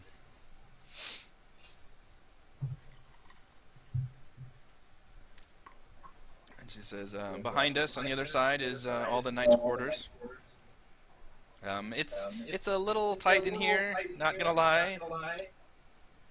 Things get a little cramped, but it's just such an awesome location. It's fun to come out here." Kepler asks, you got your eye on one of these nights? She says, "Oh, you." I Real like time, this one. real time. Yeah, she's like, "I like this one." So tell me, Sabra, I heard that my mother was to be traveling in this way. Really? What was she doing? That I'm not certain. I know that she was on her way to... Yeah, I have a note here. Belliard. Oh, well, you should go visit her next. Is this why you're here? Are you traveling to her? I'm traveling. What are you guys doing? What have you been doing, Mary? You look different. How so? She looked more like a woman. What does your character wear? Are you like a robed monk or? Mm-hmm. Okay. Well, for starters, your fashion sense is kind of like gestures.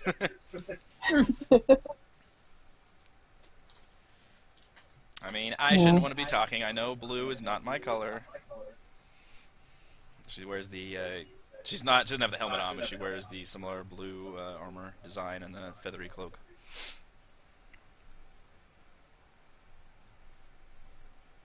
He's like, let me take you guys to the top. And you'll get to see the breathtaking view. And let you guys pause in here. But she says this is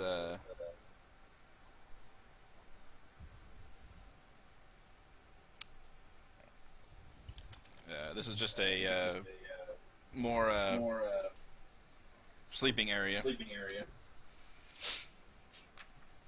And then she. Where are we at? Like the third? Okay. If you scroll up. Okay.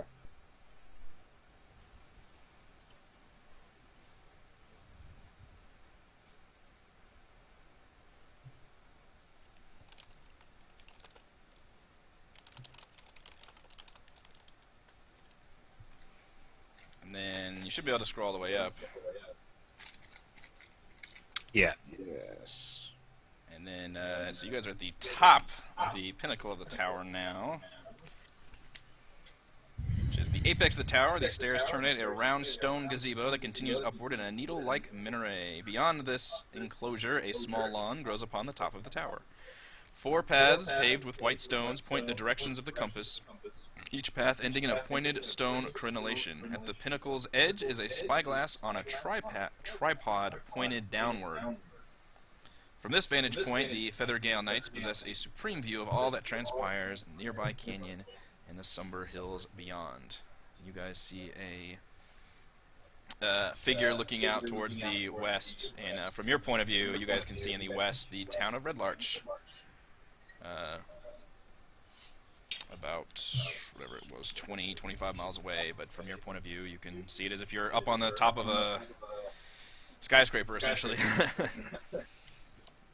Wind whipping past. You also see a pair of vultures with knights mounted on them, and periodically one of them takes off and does the patrol, while the other one kind of stays and has his eyes on you. And who's this guy over here? The commander of the knights is a well-built male human in his early 50s. Embossed feather patterns ornament the plates of his armor, and his kingly cloak boasts a feathered mantle. He smooths his white blonde hair into place, then bows low before you as if he were only a lowly courtier. Welcome to Feathergale Spire, retreat of the Feathergale Society. I am Thurl Maraska, Lord Commander.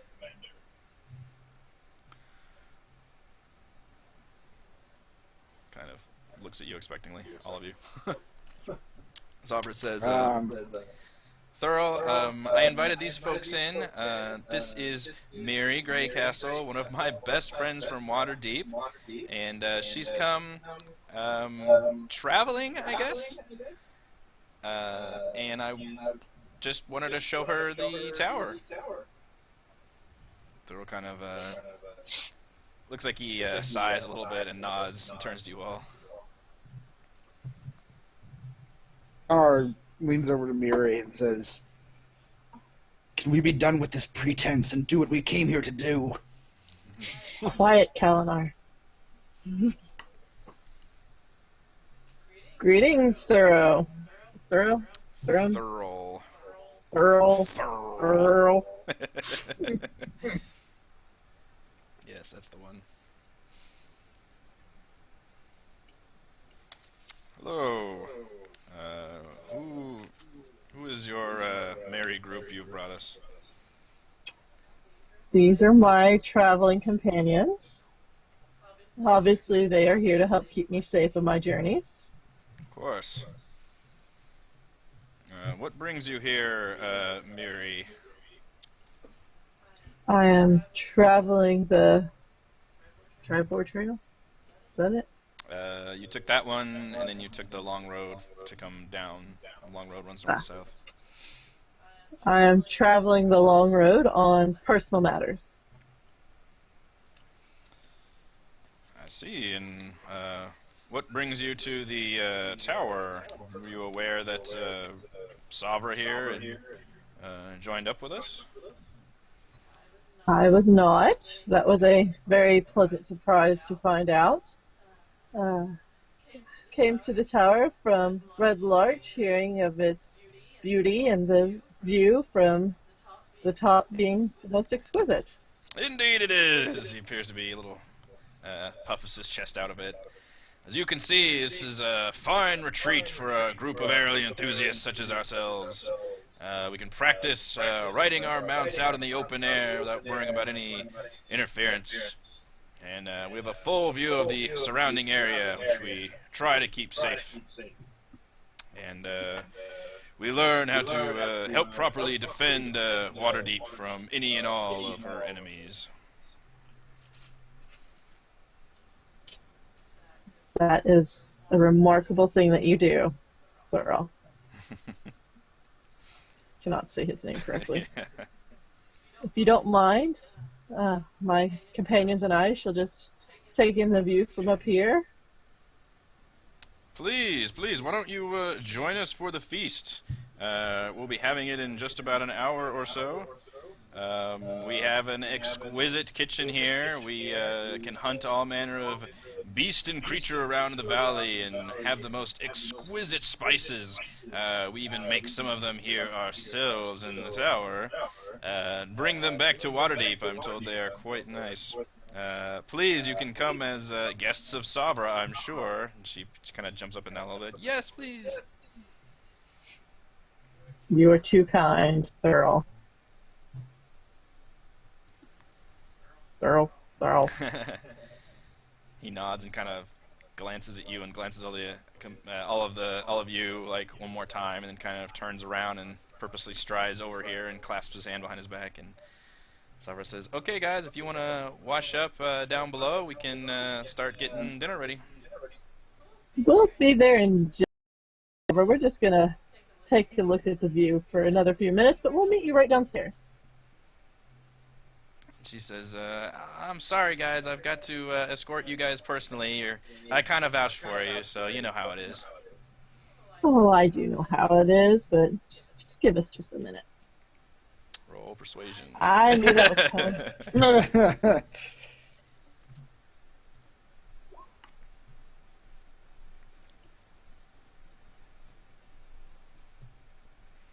You got another 11. Yeah, she says, "I'm sorry. I've got to have you guys with you, or the boss will really. He's just gonna have to insist on it. We don't need you guys to be under armed guard or anything, but as long as I'm with you, it'll be fine. I can show you down to a temporary room where you can wash up if you want. Then we can. At that point, I can leave you for your privacy if you'd like, and then we can meet for dinner." Perfect. Let's do that. All right.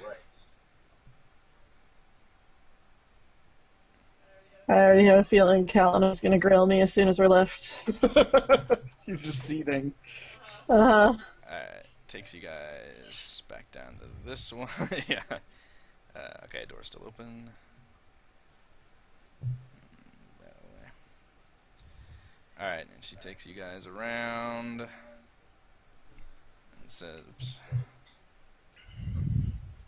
And says, "You guys can use this room right here," and kind of opens a door.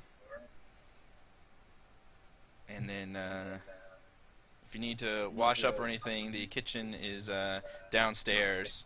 There will have to be well, obviously the knights are right here, so if you guys leave, they'll come with you or anything, Hang on, let me move it. I can't get out. She says, "Can't wait to see you guys for dinner." And she says, and she kind of goes back downstairs. "I gotta go by my post again, but then I'll be back up." Alright, so at this point you guys are alone. Right before, I assume you guys are gonna close the door, this kind of knight comes by and just kind of nonchalantly kind of walks over here and just appears to kind of loiter in the area. presume you guys are gonna shut the door. Yeah. Yes. Pull Taliesin here. What is this, a window? Yeah.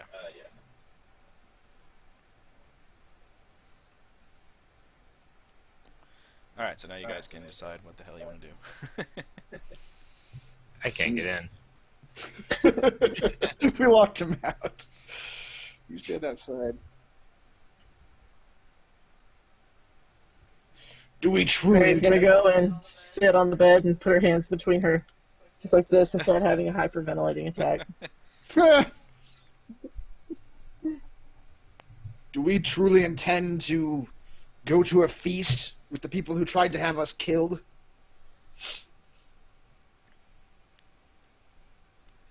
Could be good food. And it could be a trap that can murder us all. It is a tactically disadvantageous position we put ourselves in. We'll be vastly outnumbered in a room like that.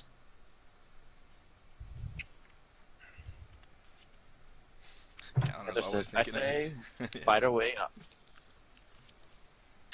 You guys do see that this room has, looks like it's kind of like a dorm room almost, with like 2 beds, a writing desk, and all that. Each bed does have a chest at the foot of it as well.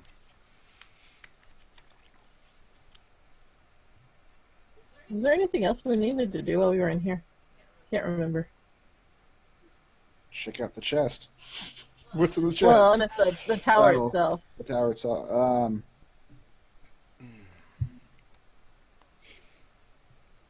Let's see. We've got a lot of quests.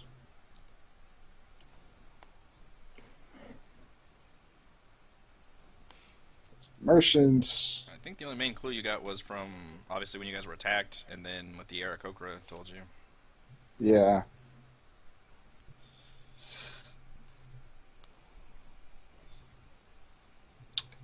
In the perfect situation, I would interrogate this Lord Commander. We don't yet know if the people who attacked us are directly affiliated with this group or not. They are, by all measure, they are from them. But we don't know if they are a sect or simply doing their own thing or what have you. But now our opportunity to actually find out is vastly limited. If we question the Lord Commander in a room full of his soldiers, we could put ourselves in grave danger.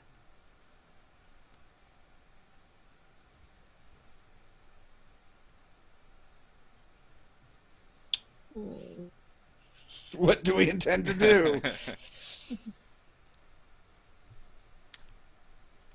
Let's see if Miri's friend can point us to where the Lord Commander sleeps. And one of us will hide in there, or sneak there, and wait until he comes in to wash up before dinner, as Lord Commanders are apt to do.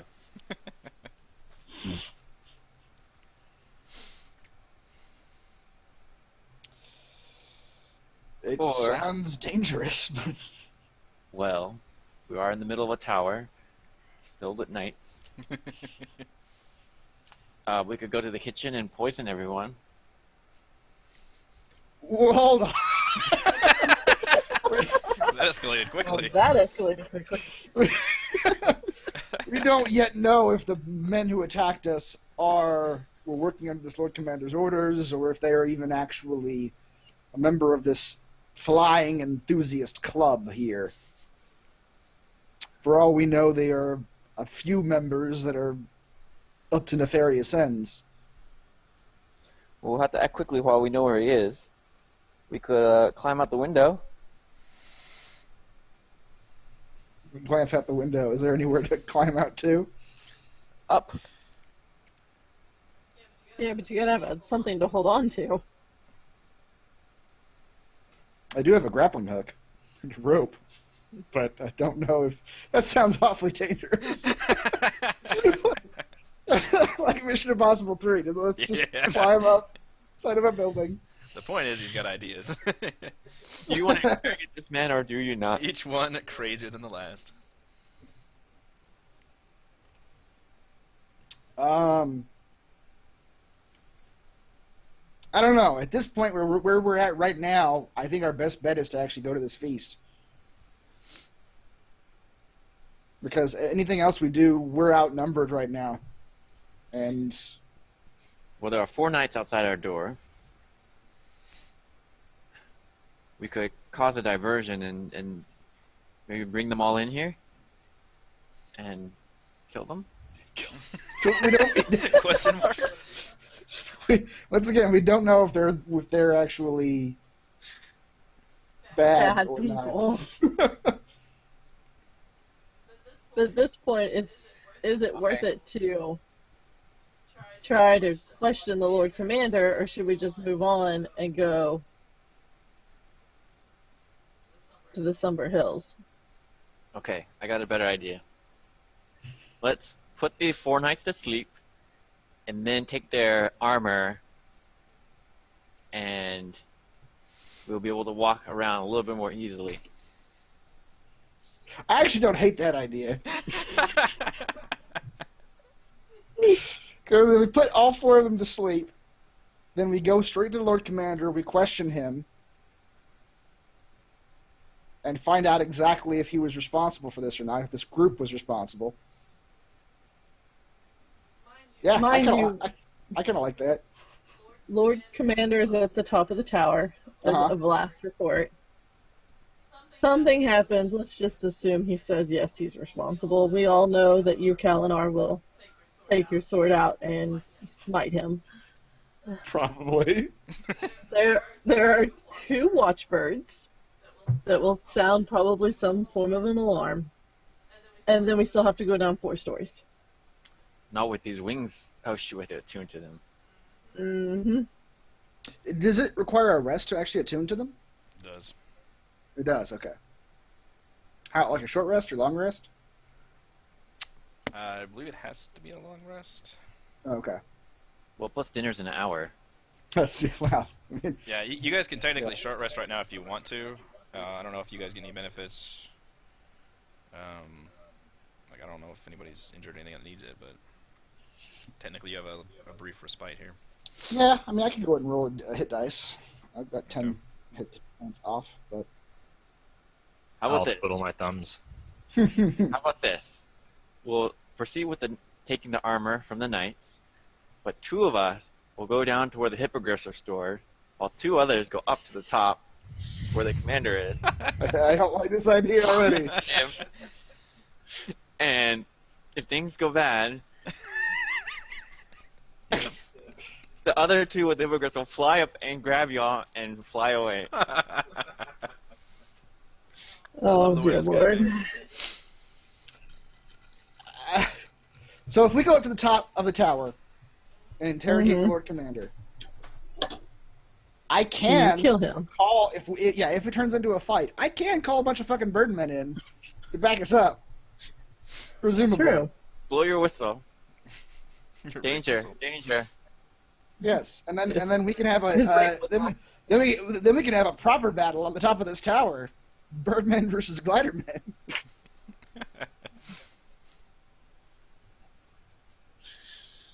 That's Yeah.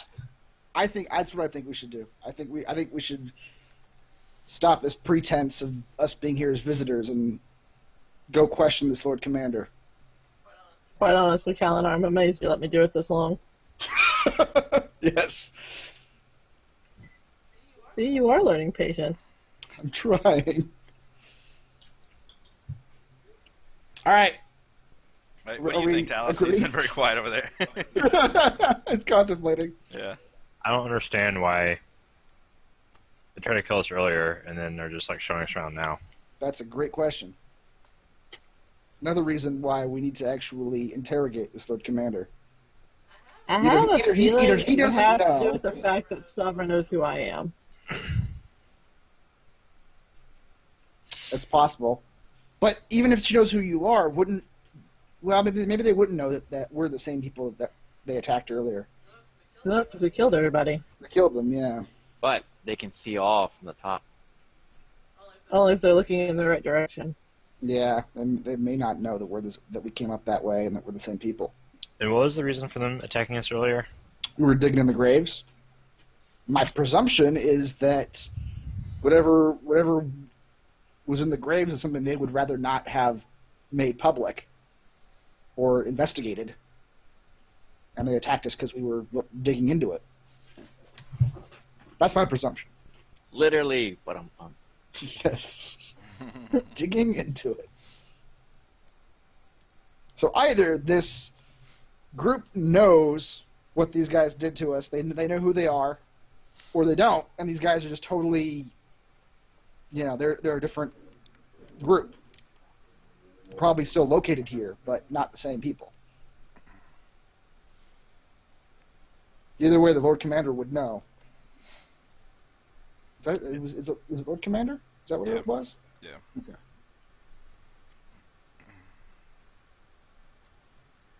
So, everybody on board? Yep. Let's do it. It might take 2 sleep spells, so just Talus and Kethra, just be ready. I don't know. There's 4 out there. We know that, but I don't know if they're close enough together to actually do 1. Keep in mind, you guys did short rest in there, so it has been an hour now. I know you guys have deliberated for a while in here, so you technically... Things may have changed out there from what you last went out there. He might not even actually be... Oh, shoot. Just as a warning. So we should probably just go in guns blazing. Butch Cassidy style. I mean, that's the only logical solution. So, okay. There's... We only want to know if the Lord Commander sent them to attack people. Yes. We want to know if these men are guilty or not. If they're guilty, then we can blaze all the guns. Blaze all the guns. Kalnar, go lie down in that bed. What? Go lie down in that bed. The Snickers. So if we go out there, depending on how many knights are in this room, if we can put all but one of them to sleep, I can get one of them to tell us where the Lord Commander is. And then we can go find him. Or you can... Talus can charm him, too, apparently, so... Didn't know he could do that. Or I did, too. I don't have that prepared. Oh, okay. Yeah. So I can interrogate one of them. Should we do that? At this point, you guys get a knock on the door. No sound, just kind of a knock. Alright, Kalinar will open the door. See who's there. Oh boy. Kethra hides behind the door. Where's the back of the door? There's the back of the door. Alright, she says, "Hey guys, we're ready for the feast now." Kalinar and his... his normal voice, I suppose. Oh shit, it's right here. Okay, I didn't realize the feast would be in this room right outside the door. I forgot about that. Okay. This knight kind of nods at all of you guys and kind of gestures to some open seats over here. I should make room for you guys. Yeah, you notice that a bunch of them are knights in the blue armor and the cloaks, and then some of them are just kind of in the robes and the cloaks. And Sabra kind of gestures you this empty space over here by the table. Thurl says, "Welcome to our new guests. Tonight for our 10th anniversary of the Feathergale Society." Everyone's like standing with their glasses raised, and there's glasses all in front of you guys. Wasn't there one more of you? Damn it, Kethra. Kethra. She's not feeling well. Sorry to hear that. We can have someone check on her. Maybe It's later. quite alright. Rest. She's sleeping. Hence the rest needing. Everybody says, "All right, cheers to our continued adventures here in the Sighing Valley, and our devotion to Waterdeep, and aerial riders everywhere, and of course to our honored guests." And he says, "Cheers, cheers!" And they raise their glasses and drink them. raises his glass and sort of lets it hover near his mouth and sets it down without actually drinking anything. Mm-hmm. Nobody drinking? I'll take a drink. No. Okay. You clutch your throat. No. It tastes like some fine wine from Waterdeep. Mmm. And they all appear to be just clad in the finest garments. Like, this is very ostentatious. The feast is just filled of tables. There are these guys are kind of bringing in food, just tables full of I don't know what the fuck they get here, like wild boar and chicken, all kinds of shit they can hunt down and feast on. Fish platters from the river, all kind of lovely veggie dishes. I'm not George R. R. Martin. I can't really describe food very well, so. Only 50 But pages. trust me, there's 2 pages full of just great food. You're no Tolkien either. No, not nearly. I Not even will not Rowling. sing songs. Thurl says, "Honored guests, tell us of your adventures in the Somber Hills."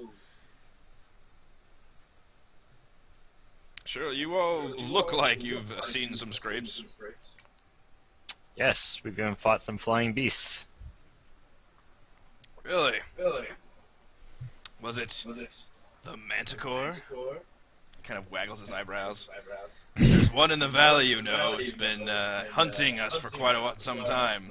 It's a bit of a back and forth, little fox and the hound game we play. Dreaded beasts, the manticore. Vicious tail spikes they can fling at you. Was not the manticore. Pray, what dangers have befallen you?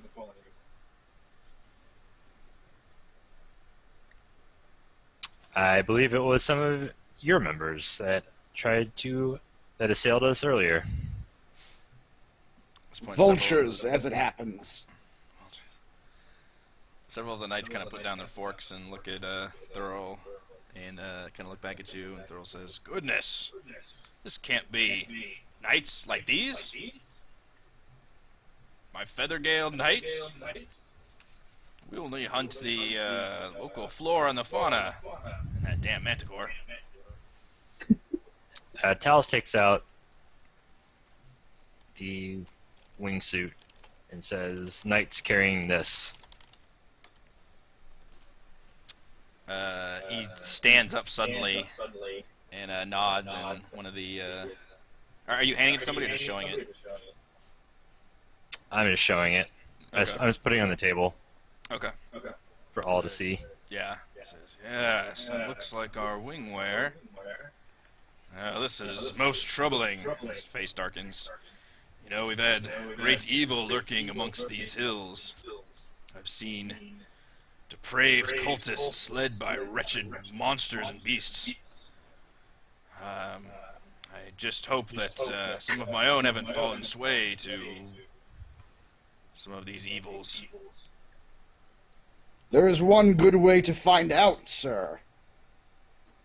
At this point, the doors to the Great Hall fly open, and a knight comes in, just kind of rushes in, panting.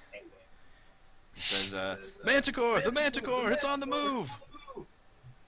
At this announcement, the Feathergale Knights rise as one, the feast before them unfinished.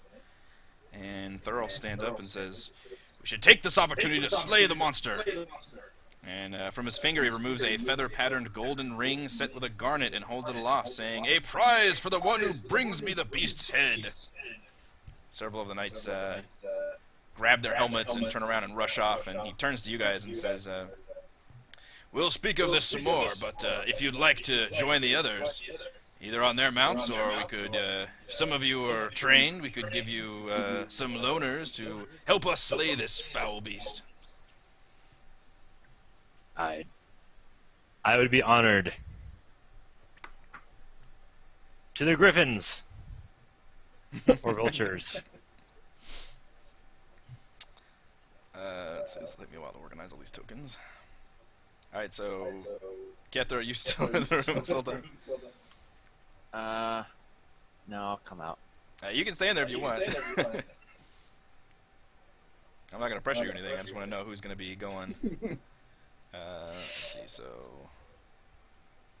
Talos has never done this before, and his curiosity is piqued. Sure, I'll stay here. okay. She says, "Oh, good luck, guys. I wish I could come, but I'm on guard duty throughout the day today and the night." What's Miri's friend's name? Sabra. Sabra? Kether pokes her head out like, Sabra, should be a dear and help me out. Oh yes, of course. Oh goodness. Are you okay? I don't feel too well. Can I close the door? Okay. Oh dear, what's about to happen? I'm also curious. Is the door closed? Sorry. Yeah, I can close it. There we go. Okay. I hope this works. I'm going to pull out a Oh, little dear. bit of dust. Oh wow. What?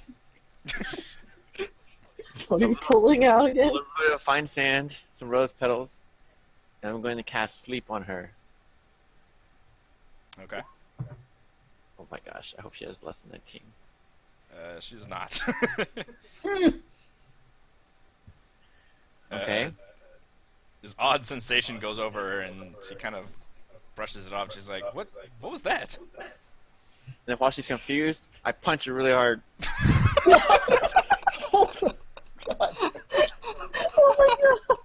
Oh man. Um, Let it play out. Does it knock her out? I tell you what, if you use your inspiration, I will allow you to sucker punch this woman. I will use my inspiration. Oh my god. Now interesting. All right. Oh my god. You give her the old alive. co-clunk, and she slumps gently forward with a look of shock on her face. And you can kind of grab her Alright. before she slumps down. I drag her to the bed. Take this. Okay. This sounds wrong. Go on. I take her off, all her clothes. Tip her. now, he is playing another woman, so we gotta She's another one. That doesn't make it okay. Well, no, Then but I'm gonna put on her clothes Makes it less lascivious. and cast Mhm. disguise self, so I look like her. did you Okay. didn't need to, well, I guess she's out of it, so I guess I'm gonna say you didn't need to take her clothes for that. What do you mean? I'm pretending to be her. But doesn't that spell make all the clothes you're wearing look like her too? Oh shoot. You didn't need to take her clothes off. That's true. That was all you. It does say including items on your person, so. That keeps her from running out of the room later. Yeah, it's more authentic this way. I mean, because my clothes might not match her clothes, so. Anyway, I use my last spell slot to disguise self All right. to look like her. So you haven't told anybody else about this plan, so the others are still going on this manticore hunt, apparently. I came up with this on the fly. I will attempt to do it. Obviously. Really? We never would have Yeah. guessed. I will attempt to do these things simultaneously, whatever crazy plan you have concocted. Oh my god. So the way this manticore thing plays out, you guys get to the top.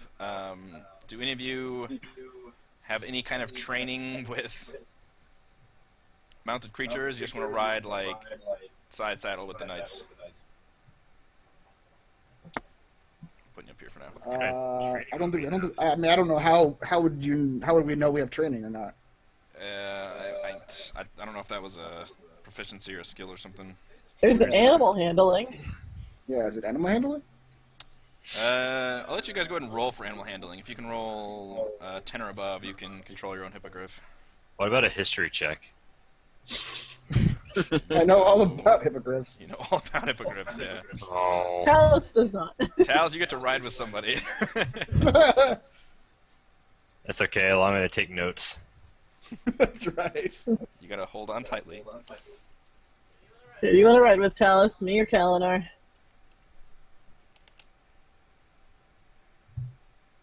You know what, I'll ride with Kalinar so I can just strap myself to him. so I don't have to hold on. Alright, so I'm going to attempt to do this a little bit like the chase scene we did in Shadowrun, sort of, although not nearly that. It's going to be much more abstracted. I'll be facing backwards in the saddle. Like a little child in the back of a van? Like the snow speeder with the back guy tow cable, like facing Oh, backwards. there you go. Yeah. That's it. I'll be that guy. Yeah. Not a child. Not a child. Alright, if you look to the right, I think this is my attempt to... No, I said facing backwards. Well, I can't. Be facing I'm backwards. not going to turn your token around. Reverse the token. So you guys get hippogriffs down in the stables, which I have stables done, but I've already moved you guys out here, so screw that. But there is a stables map with what looks like 4, 5, 6, about a dozen, room for about a dozen mounts in the stables area is what you note, and they keep all their supplies down there apparently, like stocks of food and whatever else they need.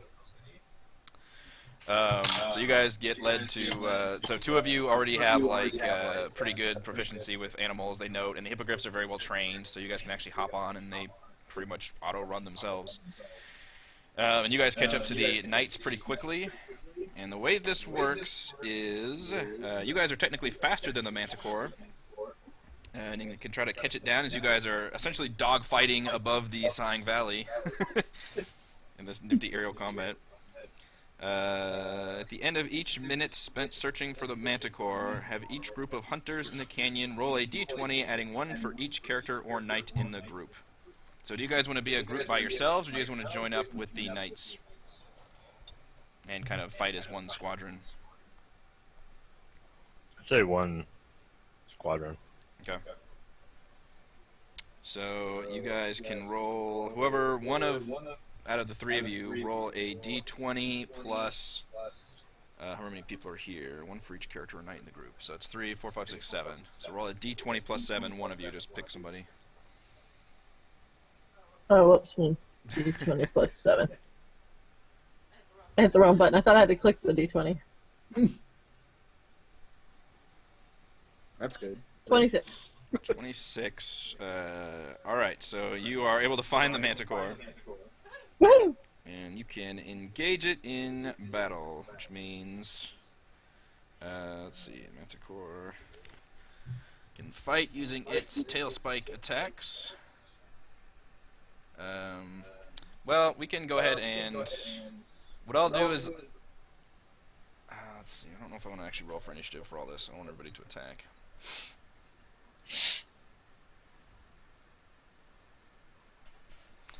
Well, let's do an initiative battle, and I'm not going to roll for the knights. I'm just going to kind of auto-play their stuff, if that makes sense.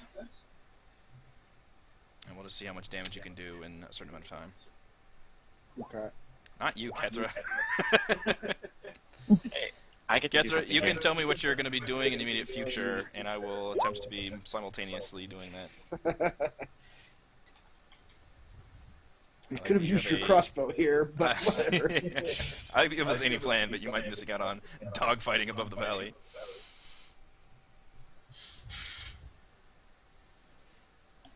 You should take Cather off the turn order. Take pictures. Or the turn order is when Cather does something. Oh, yeah. That's true. Alright.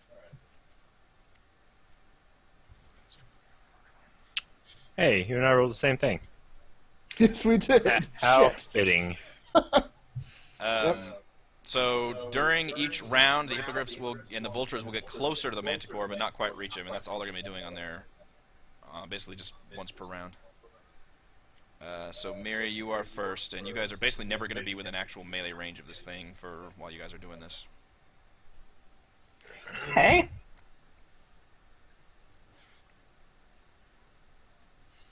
That is a hell of a dart throw.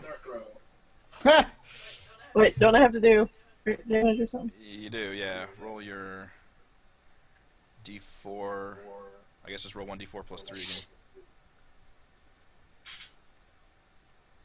Yeah, I always thought the crit was literally just the dice roll and didn't add the plus to it. I think you're right, but it just But I didn't know the that. way the rules explain it, it only makes sense if you're actually rolling dice, not if you're doing the clicking thing we're doing here. Yeah, 6 plus 7 is 13. That's a solid dart hit. You know, because it's a weapon melee attack, I have to do it again. No, that's not a melee Not a attack. melee attack. Ah, damn it. It's a ranged attack. Just fly up to the manticore and stab it with the dart. Like hold it in your fist like Wolverine claws. It's like you're stabbing it with a syringe.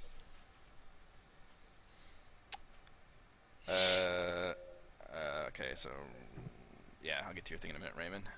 Manticore goes next, and he can fling his tail spikes, and he gets to attack 3 times. And he will just fling them. He'll do to make it exciting.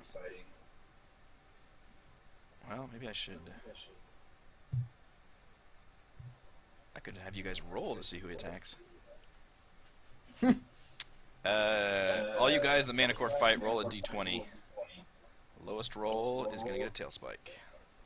Okay. Ooh, probably me. Yes! Alright. And it's going to be the third one is going to attack Kalinar. Oops, that didn't work. Why didn't that work? Oh, I know why that didn't work. Put the wrong number. Let's try this again. So is it 3 attacks against me or just 1 attack? Just one attack and it'll be the last one. Alright, that does hit. 22. For 9 Plus damage. 5. Okay. Yeah, and then I'm just going to kind of extrapolate the others. I'm not going to take note of their stuff, but one knight definitely got pierced pretty bad, and he's going to start retreating. As he takes one bad punch. Knight or vulture, whatever. Alright, Kethra. Do we just say it if it's my turn? Yeah, go ahead and say it. That's fine. Alright. So I want to step out of this room, disguised as Savra. Yep. Oh, sorry, I got your thing.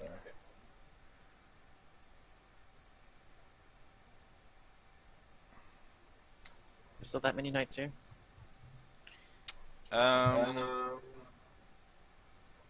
There might be a few less servers, but yeah, there's probably that Oh, well, many whatever. left. And she says in her best Savra voice, I checked on the last member of the party and she really is not feeling well. Just profuse vomiting. I wouldn't go in there. Oh my. I would just let her rest. But I need to speak to the Lord Commander before I return to my post. But I just started a few weeks ago and I can't quite remember where his room is. Oh, I thought you were talking to the commander, my bad. Huh? You just talking to one of the knights down here? Yeah. Oh, is the commander still here? No, he's moved up. Sorry. The knight nods and asking where his room is or where he is. Where's his room? Oh, he. Because I assume. Yeah, go ahead. Oh, Yeah. Is he near his room? Could you point me in that direction so I could speak to him? He nods and sighs and trudges through the door and up the stairs. I'll put you guys up there. Alright. Kithra, he points to this door and then says that the Knight Commander is probably upstairs watching the Griffin, or watching the Manticore fight or battle if he can see it from up there. Now get back to your post. And Okay. he goes. Should put him upstairs because he probably wants to watch it too. Everybody wants to watch it. Yeah. All right, I'll get back to you in a second. So back to this round. Kalinar. Oh, Kalinar is going to...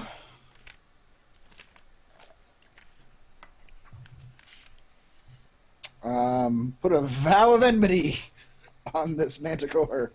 You're the worst manticore Then Then he's- 10 feet. So what? Then 10 feet. ever. Yeah, I don't. Oh, think oh, 10 yeah, feet. yeah. I didn't read. I didn't know that was that thing there. Oh Curse shit. your rules. Yeah, is he within 60 feet? How far away is he?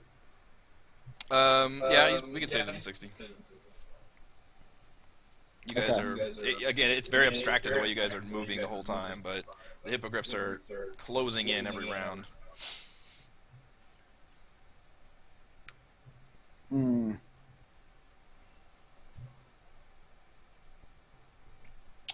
Those are melee weapons. This is not my forte. This range combat. Yeah, I'm just gonna do Hunter's Mark on him again.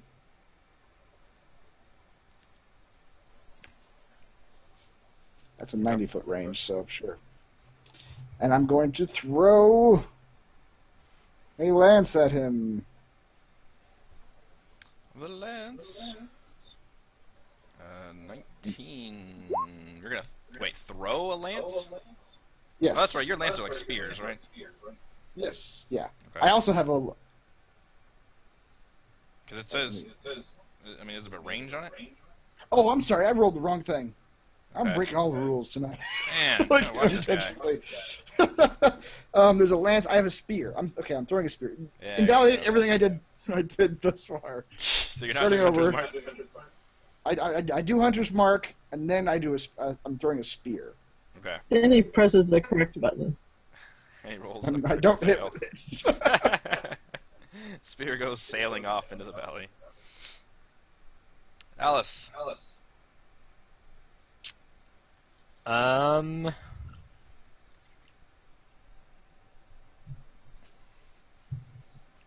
So, what if I levitated the manticore?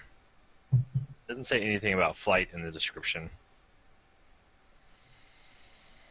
Yeah. I don't know if that can. I mean, he can still fly. I don't actually know what the rule on that is of levitating a flying creature. So it says suspended there for the duration. Oh, maybe it would stop his flying. The target can move only by pushing or pulling against a fixed object or surface. Oh, yeah. That sounds like. Okay, stop him. Question about what happens with a flying creature. It's not prone. But in order to do this, I'm going to need Kalinar to perform a 180 maneuver with the hippogriff. Like, spin him around so I can, like, do a spell as I'm coming within view of the manticore. The Die Hard 3 car move, where I Yes. spin the car around as it's turning.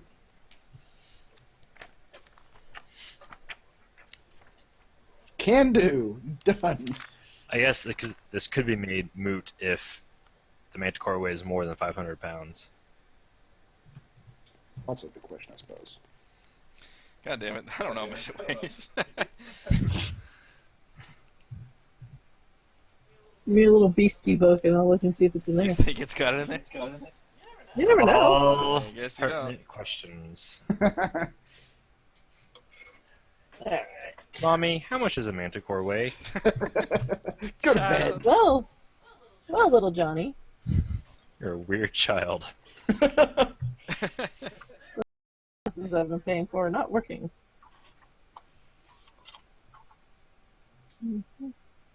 Page 213. It's not in the back of the player's manual. Nope.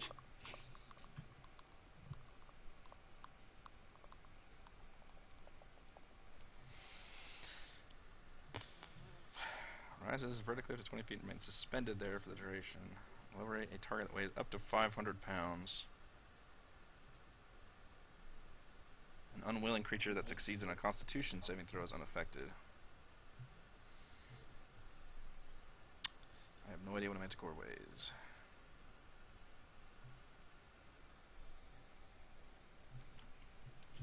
Well, it says it has the body of a lion, and a lion weighs between, what, 200 and 300 pounds? So, it's probably right about 400 pounds with the wings and the face. How much does a manticore weigh? I just want to see if Google can do this. A typical... That's great. A typical manticore is about 10 feet long and weighs about 1,000 pounds. Oh, Yeah, there we go then. That is from d20srd.org. .org.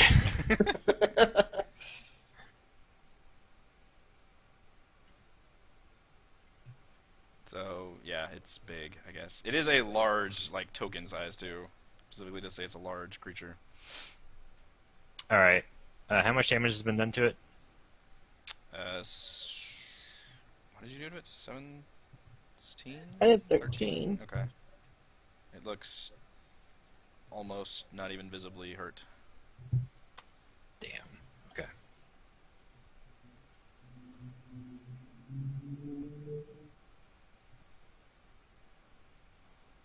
I really should have joined this fight.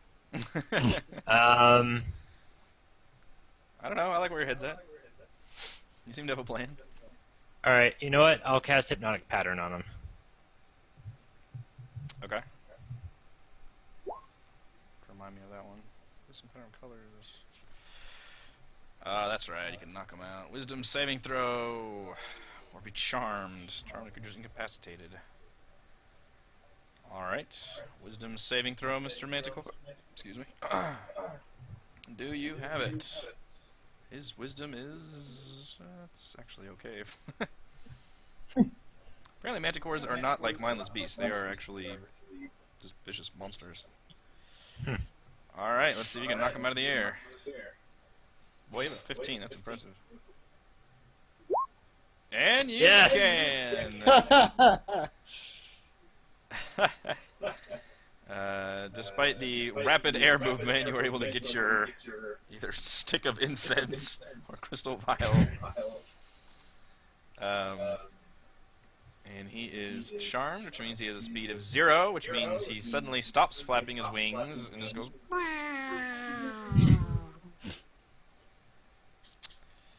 And I'm going to say you guys are probably 250 feet in the air. All right. And I think the max, it's 1d6 per 10 feet, but I know the max is 20d6, but he's about to take 20d6 by crashing into the ground. That's a lot. That's a But lot of he'll be damage. woken up from the hypnotic gaze. What's that? He'll be woken up from the hypnotic He gaze. will be woken up once he crashes in the Yeah, ground. right. How much damage he takes? 67. Wow. Fell off the Empire State Building.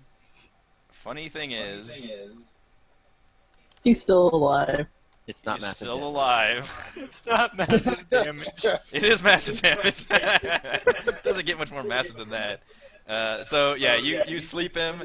He just crashes down and does this like horrible skidding thing, and just this pile of dust comes up. And you hear this, and well, what do you guys want to do in response to this? Because you actually don't like. I guess I should have hidden all this because you really. I mean, you can see him crashing to the ground. You don't really know. You dive haven't seen after him. anything from the dust cloud. Absolutely. We just go right. We just go down after him. Okay, yeah. So you steer the hippogriffs down. And I don't have a map for this. I should have anticipated you crashing a creature to the ground. That's what we've done to every flying creature this far. Right. And it appears severely wounded. I will say that the hippogriffs spend their turn getting up there. The knights are behind you guys. The vultures aren't as fast as the hippogriffs, but they appear to. You hear like cheering from behind you. And we'll say that the hippogriffs are close enough where you guys could jump down. It would still be probably 15 or 20 feet. Totally jumping. You can do your like superhero, the Deadpool. That's the superhero fall. Watch for it. That's hell on the knees.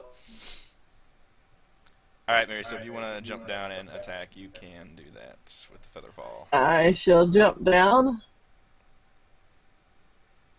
The And creature, when the dust settles, looks extremely fucked up. Not way, just it's- wounded. Yeah, it looks like it's got like limbs broken. Its wings are like shredded. It's just got just blood all over it, just snarling from pure like animal rage. You critically failed and then critically hit. That's impressive. Would you like to Wait, use you didn't roll inspiration or not? You didn't roll for massive damage. Oh shit, you're right. Oh yeah, that's right. Thank you. Oh wait, I need to see if he resisted first. This is a +3 con save. He does. No massive damage. Damn. He survives the trauma. Good roll, yeah. I don't have a point of inspiration, so. Alright, you got your other attack though, right? Mm-hmm. Try again. 18 will hit, and a 6 is just what is needed to crush his face in. The beast Oh, boy. snarls, takes it in the face, and then slumps down.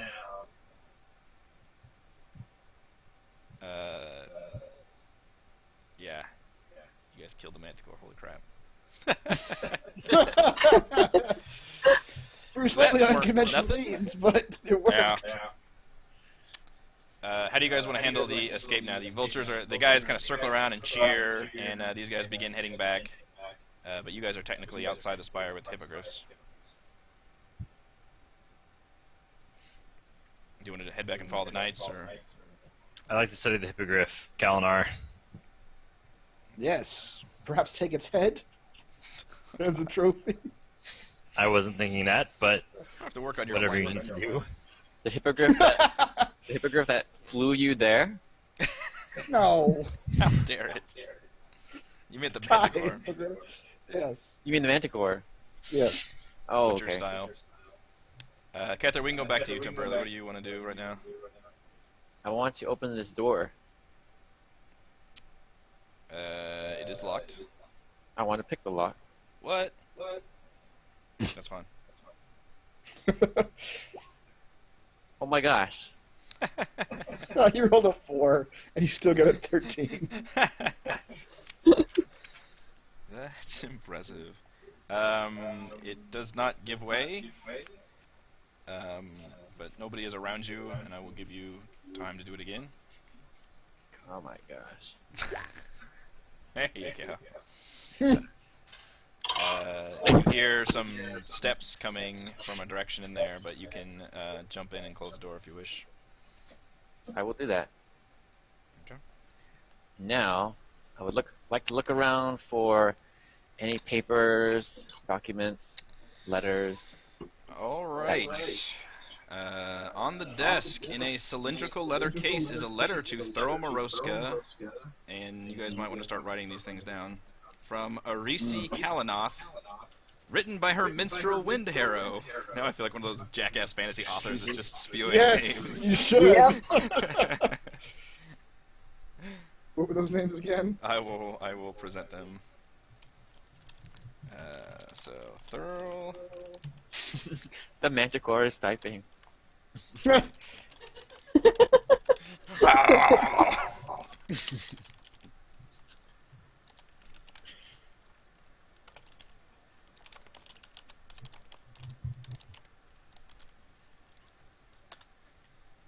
Alright, so you see a letter that is written to addressed to Thurl Moroska, who is the Lord Commander of this tower, from someone called Arisi Kalanoth. It reads as follows. Moroska, we are pleased to hear about the outcome of your altercation with the Black Earth cult, and we praise you for the capture of one of their prisoners. This noble woman from Waterdeep has an interesting tale to tell, and we shall enjoy interrogating her further. Keep a close watch on the Sacred Stone Monastery. I want to know what our enemy is planning next. Your beloved queen, Arisi Kalanoth. Cather just found the main plot point in this dungeon. I actually applaud you for doing that. You went through a perfect sequence of events to do that. You're definitely prepared for it. Did anyone write this down? I can repeat Yeah, that if you wish. I'm putting it in the... Yeah, I repeat meant it to put again, this but- as a handout, but I totally forgot, so my bad. Fail. This is addressed to Thurl Moroska, who is the Lord Commander of the Feathergale Society. Moroska, we are pleased to hear about the outcome of your altercation with the Black Earth cult, and we praise you for the capture of one of their prisoners. This noblewoman from Waterdeep has an interesting tale to tell, and we shall enjoy interrogating her further. Keep a close watch on the Sacred Stone Monastery. I want to know what our enemy is planning next. Your beloved queen, Arisi Kalanoth. Is there any? Yeah, Kethra, you also find a chest that looks like Thurl's personal chest, which is not locked since the door was locked. With a total of 320 gold pieces in a sack. A potion of heroism, and 2 scrolls that I'm not sure you know how to look at yet. I don't know, can you read all wizard scrolls, or how does that work with your character? No. I don't think I can do wizard scrolls at all. Okay. You see 2 wizard scrolls. Do I take them or not take them? Well, I'm going to take 320 gold pieces and Shocked. replace them with 320 copper pieces. It's not gonna fool him. It's like Indiana Jones or something. He's like, wait a minute. I don't want it to be obvious. It will They be. are children. Yeah, he will notice immediately. He's blind. Whatever. Luckily. It still feels the same. There's 8 320 pieces. There's a potion of heroism. I actually don't know what that does. I forgot to look it up. And 2 wizard scrolls, if you want them. They are 2 different scrolls. Well, I don't know if you could tell that. They look like different runes to you, different squills. Shoot, I'm looking Take through it my all. inventory. That'd be pretty awesome. Is there any water in here? Any water? Yeah. It's like any water. There might be like a canteen by the bed or something. Okay, I have an empty vial. What is there's a potion of heroism? Is it in the same container as my vial? This Never mind. is not heroism. What? I'm just taking it. 1 potion of heroism, you said? Yes. It comes in its And own then- potion. You're asking? I don't know. Its own bottle. And then you said 2 scrolls 2 scrolls. from Lord Commander Room. Yes, from Thurl's. Don't forget to grab the original letter. Should I grab it or just copy it, though? Because he'll know it's missing. I'm going to grab some sheets of He's parchment. gonna know that stuff was stolen from his room immediately. Those coppers are not going to fool him for a second. They're in a sack. He's not going to count So it. maybe a second. So maybe the 5 seconds it takes to open that bag.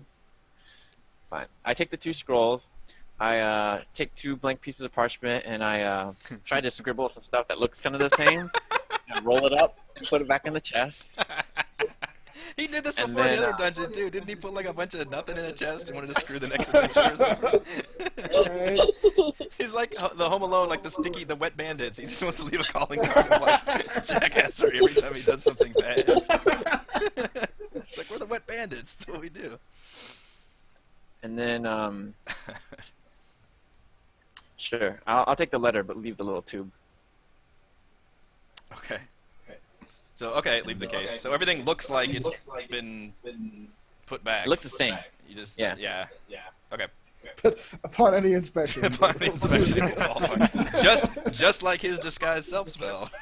That's true. And I'm going to leave the room. And head down to the stables. Okay. Hopefully- Meanwhile, are the rest of you coming back, or what are you going to be doing? We stopped briefly to investigate the manticore. Okay. He has no trade on him Writing down notes about the manticore. about Do, manticores. do I know if the manticore stinger has any traits about it that are interesting? Like, is it poison or anything? It's not poisonous. It just has it's like a either kind of like how a tarantula can like throw its like hairs, right? Is that Yeah. something it can do? A manticore can fling its like tail spikes, and it regenerates them naturally after a while, but it can just like shoot out these spikes out of its tail. Okay. They're not poisonous, but they just do like a lot of piercing damage, essentially. But I will add him to your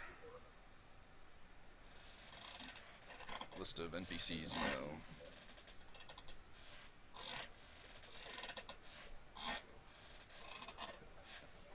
The terrible squeak. All right. Well, I pulled Talus away after a few moments of jotting down notes.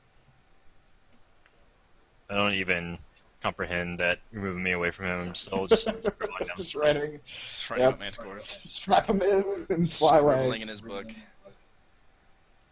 We fly back to the stables too. There's manticore. The manticore. There's the information your investigations has given you. Ooh. Boy. So informative. Apparently, its weakness is the ground at terminal velocity. Because that thing has like 80 some hit points. Man, that was funny. That was my most damaging spell ever. It was. And it will be. Hypnotic gaze. Not a gaze. Alright, so we're reaching a good stopping point. I just kind of want to know where you guys are, what the situation from everybody is before we officially stop. It looks like When Mary hears about the letter, she's going to go on a murdering rampage. Yeah, you guys don't know what's transpired yet, and I'm not sure what Kethra's plan, and are you guys returning to the tower, all that jazz. Yeah, we're just arriving back at the stables, and I think Kethra said Okay. she's coming back to the stables, coming out of the stables it sounds like you too. guys will meet. Yeah. Yeah. Alright, I'm gonna put Kethra, you do you back. still look like the girl? Yeah. Or have you? Okay, you still look like her. Okay. So they just think it's, yeah, I'm just So gonna... we're not even gonna know it's her unless. You guys have I to have a scroll down, like, a lot.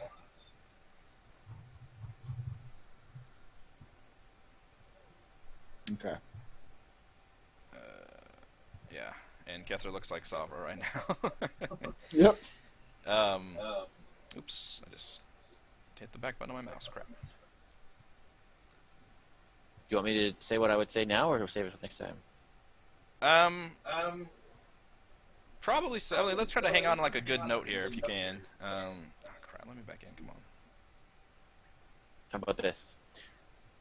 Miri, you're back. And so are you Talus? Kalinar? Get it? How do you know my name, woman? It's not letting me back in, shit. Those griffin eggs are doing quite well still. I hope the other party members catch on to this, because Kalinar would just be furious that someone's been. This woman knows everything about them. Give me Mary's just going to put her hand on Kalinar and just go, it's okay. 1 second to restart this one. I need to restart my session real quick.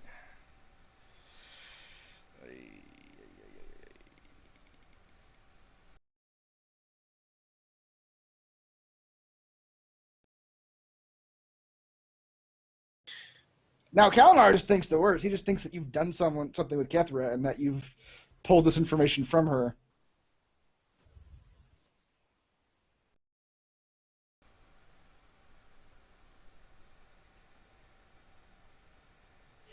Yeah. If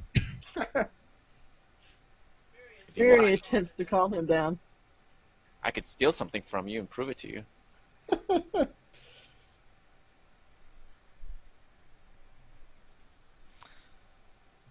Still trying to load it up.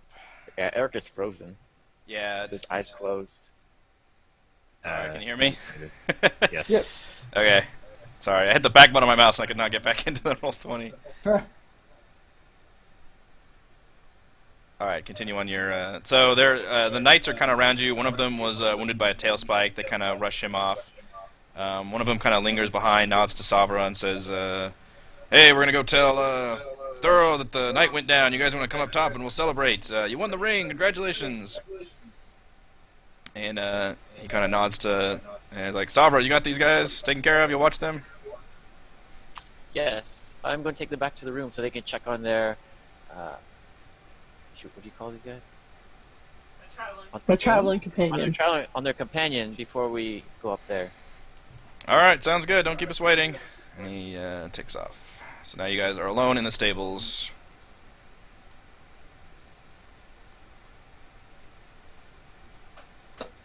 Oh. Counter. Yeah, good. It's all you guys. You're so dumb. The other two picked it up. Yeah, we are. I was just gonna let you guys like stop it at the revelation moment if you want to tell them. Oh. Let's save it for next time. Save it for next time. Yeah. It'll make an interesting start. Okay, I can do that as part of the recap. All right, you guys got a lot done tonight. I do need to reward XP real quick. Let's see here. So I'm going to itemize this first, and then we can add it up. For dealing with the Aarakocra, which means not all encounters have to be violent, you guys got 400 XP for that. Okay, I got a calculator. For fighting the gnolls, one gnoll pack lord was worth 450. Mm-hmm. 6 gnolls were worth 600. 2 hyenas are worth 20.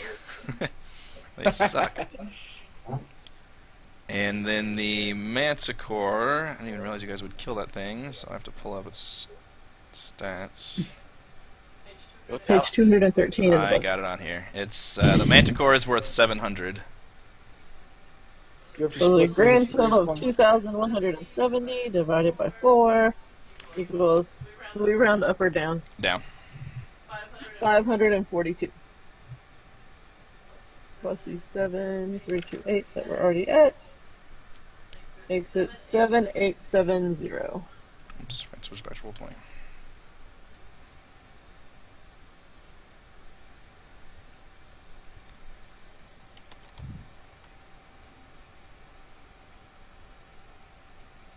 Okey-doke.